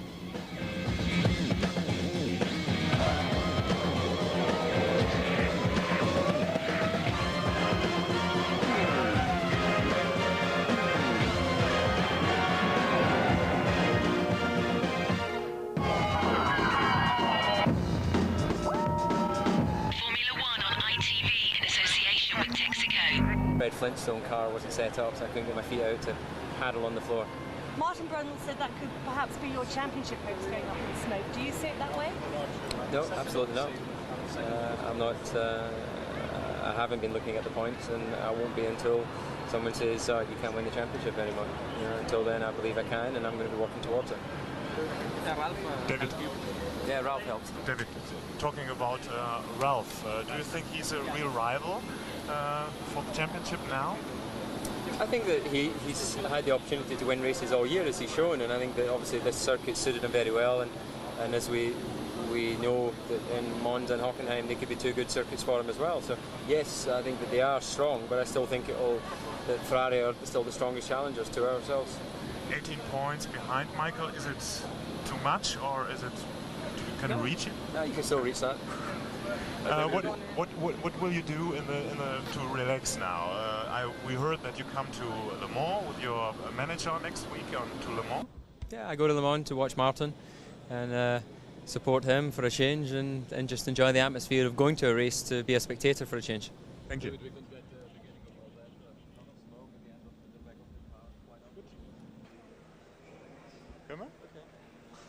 Well, Kimi, congratulations. First question, is this the champagne for your fourth place? No, it's not the champagne. How could it be? How could it be? Do you have a reason for your great performance today?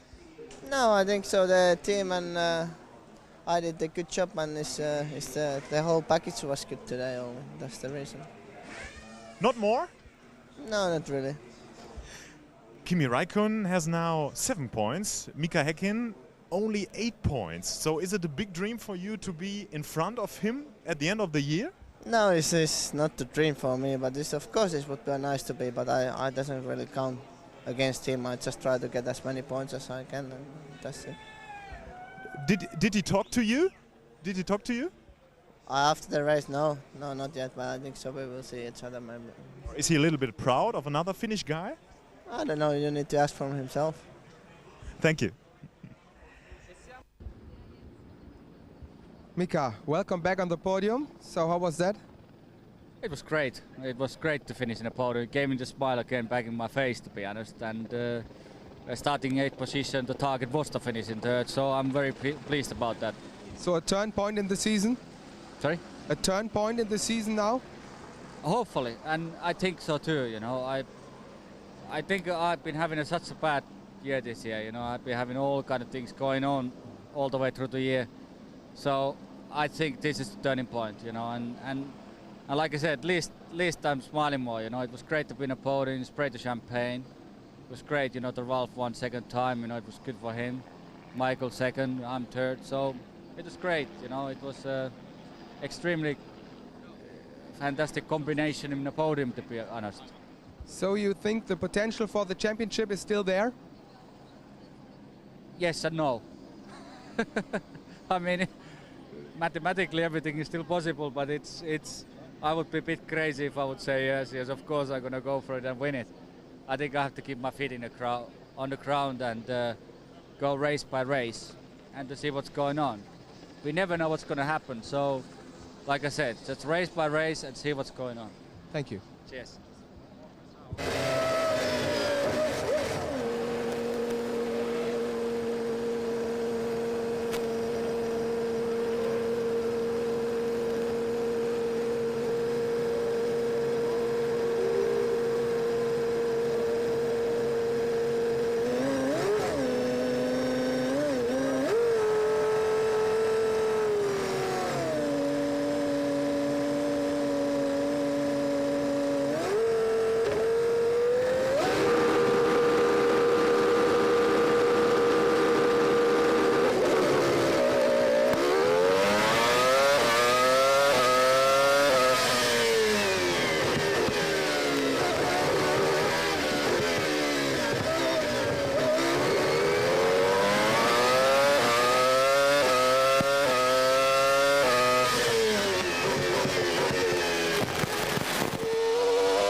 That's it, we're out.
Giancarlo Fisichella, your race was over very quickly. Can you tell us what happened? Did you hit the arrows? Yeah, I was in the hairpins, and Bernaldi had a problem with his engine. I think he stalled or something like that. In acceleration, I touched him and broken my front nose. And then here in the braking for the last corner, I touched even Jensen button and lost my suspension. Giancarlo, thank you.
okay, water and oil temperature. Now you're going to need to push me.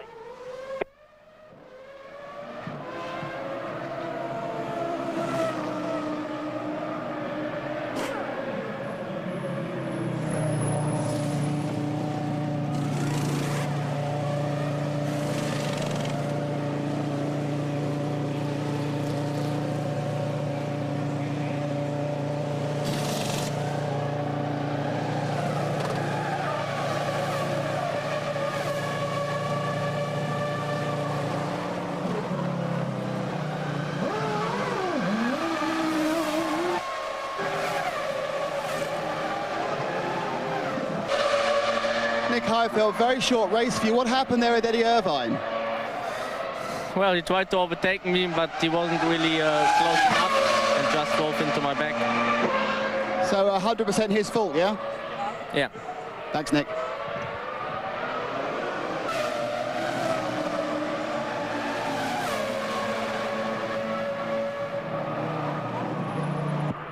Just switch it off, mate, please. Straight back in the garage, please.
And I lost 2 positions in the first lap because I tried to overtake the La Rosa, then I did like this, and then I lost the rear, and I came on down to stall. And then I said,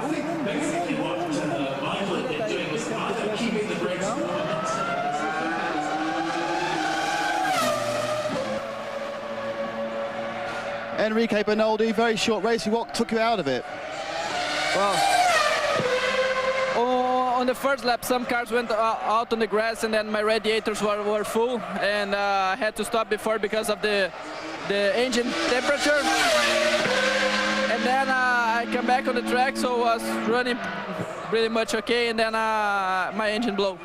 Very bad luck, thank you.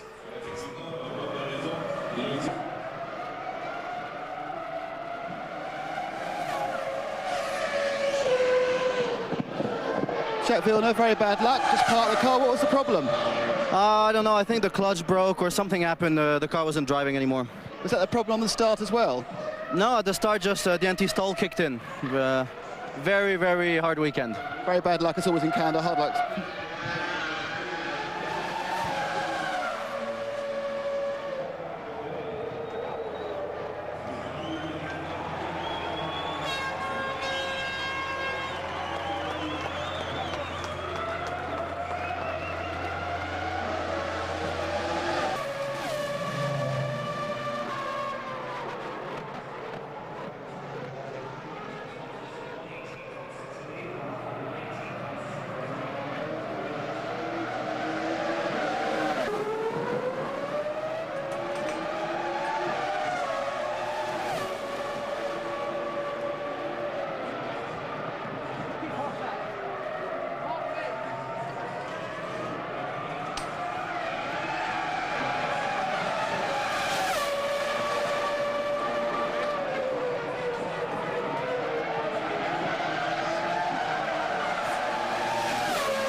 Jacques and now Olivier, you're not having a very good weekend. Well, obviously we're not having a very good weekend. We've had severe brake problems, and obviously both cars seem to be out. What happened with Jacques' car, I don't know, but it's just a culmination of bad circumstances. It happens. Now, it looked like Olivier was actually going to retire, but you took the decision to send him back out again. Well, we checked his brakes. We didn't think it was safe for him to stay out. We bled them, and he's been put back out to try it, and let's just hope he can stay until the end of the race. Thank you, Craig. Sorry.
It away without looking at it in the... Okay, myself.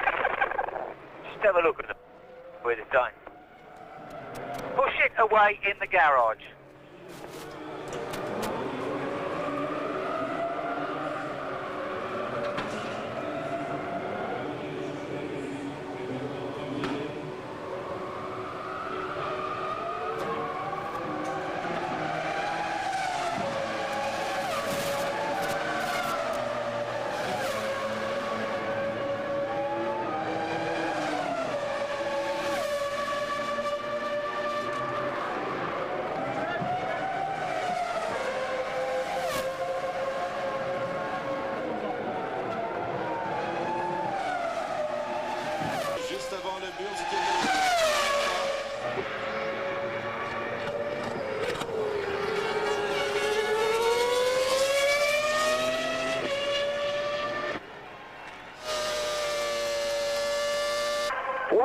Well done, mate. Pick up loads of rubber. Well done. Thank you very much. It was just unbelievable. I mean, the car was so great. Thank you very much.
Going to see an image like that Bunny in the next few years, aren't we? We intend to do that and beat them a bit more often than we have done in the past. But Ralph is clearly getting better and better, and our car's good, and the BMW engine is just superb performance. You came here this weekend intending to win the race. Everything was geared up towards race day, wasn't it? Well, the press said we were going to win the race, but we just always view that from a distance, and they seem to know more than we do about the car. But I mean, the car clearly has been very competitive. Ralph said on the radio on the slowing down, that was just fantastic. It was very quick on the straight too, thankfully. And the tyres, I think one tyre was definitely better than the other tyre here today. Well done, Frank. Thanks very much. John Lacey doing some donuts then down at the hairpin. Not very elegant ones, as we said. Johnny didn't really get it going round and round, but gets out and I believe has just thrown his crash helmet into the crowd. He's so happy with 2 World Championship points. It is all coming together magnificently at the end of race 8 in this 17-race series. Firmly in the shade. I mean, we never had any serious go-kart competition, honestly. We had some Winter Cup races which are not really serious, and the conditions are not straightforward. We are 6.5 years apart, so most likely that's the first real experience we both had together where he beat me the other way around. Well done, Ralph. A great victory, and against a pretty tough opponent too. Yeah, I mean, it was a great race, but I think today we were simply the stronger team and we had the better strategy, and that's why I knew from the beginning on that they couldn't win it against us if anything went well. So I just tried a couple of times to attack him and saw that it was not possible to overtake him, so I backed off and waited for my time. I have achieved a lot already in Formula One. From my point of view, it is very easy to be relaxed. Whenever my brother does well, whenever he beats me, I'm quite happy if at least there's a Schumacher up front, whichever.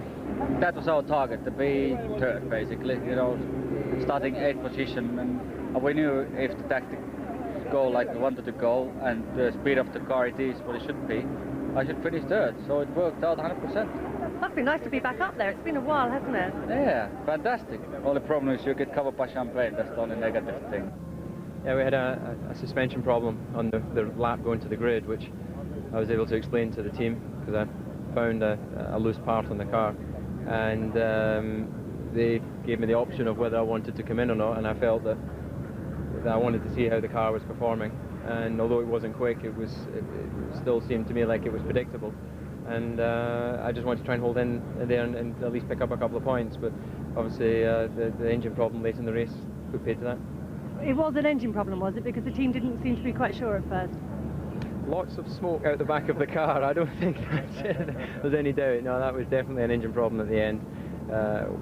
You know, I guess something could have caused it, but you know, at the end of the day, it stopped making noises out the back, and my Fred Flintstone car wasn't set up, so I couldn't get my feet out to paddle on the floor. So Ralph, #1 in the Schumacher household. Still 6 more points for Michael. Hackinen's best result of the year, the impressive Raikkonen, is 4th. Alesi, a delighted 5th for Prost. De La Rosa opening his Jaguar account.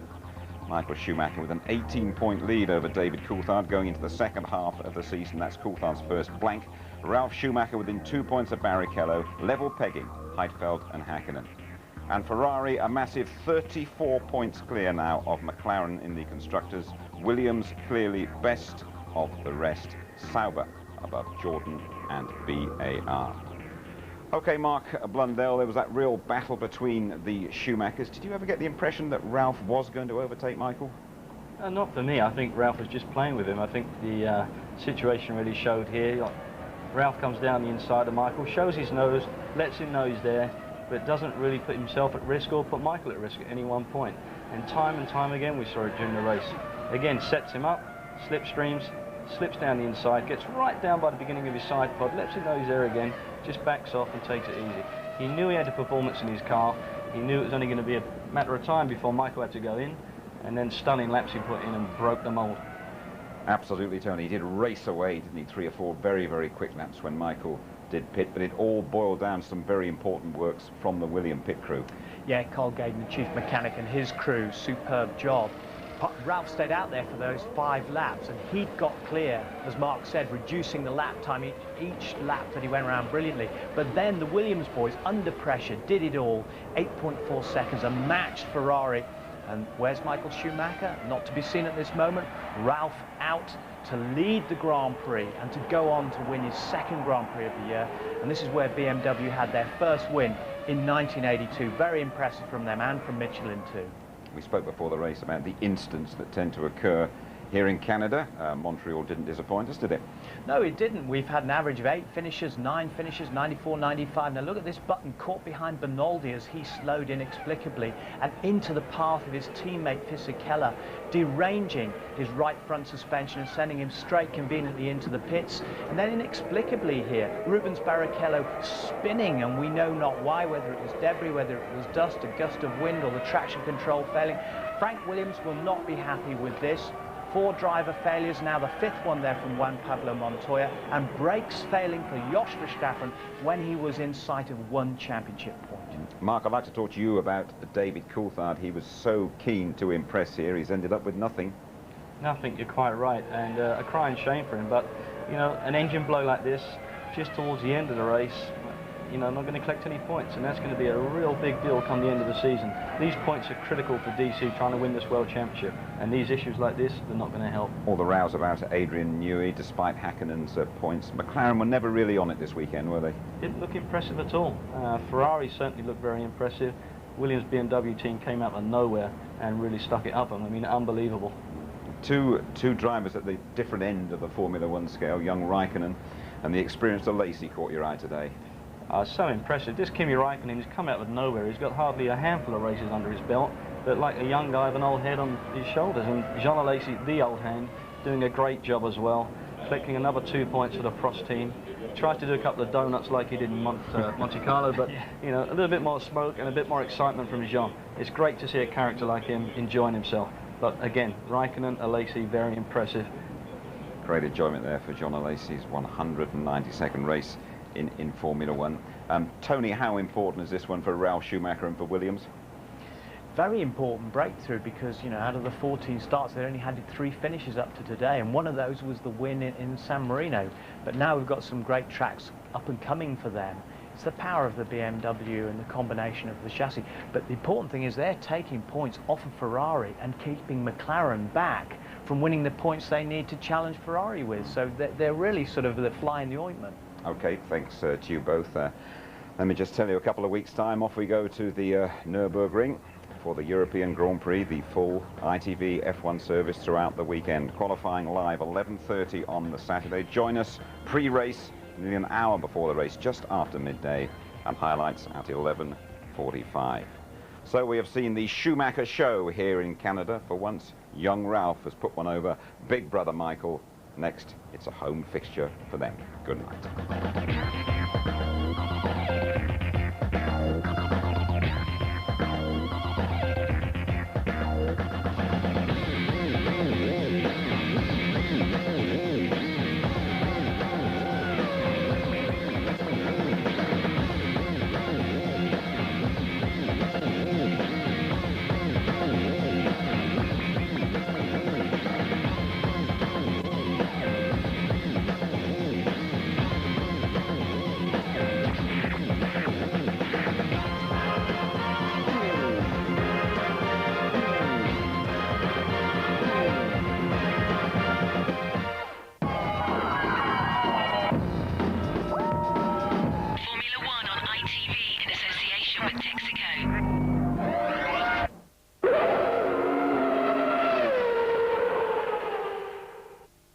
If you'd like to know more about Formula One, the website address sponsored by Foster's is www.itv-f1.com.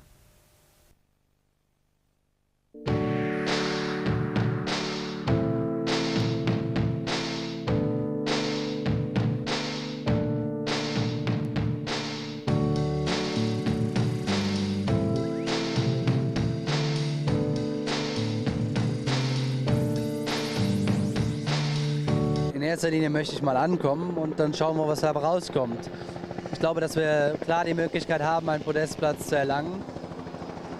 Und ich hoffe auch, dass es funktioniert. Wir werden sehen.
Ich weiß auch nicht, aber er hat schon mal gesagt, ich bin Top-WM-Favorit, hat auch kein Recht behalten, also schauen wir mal.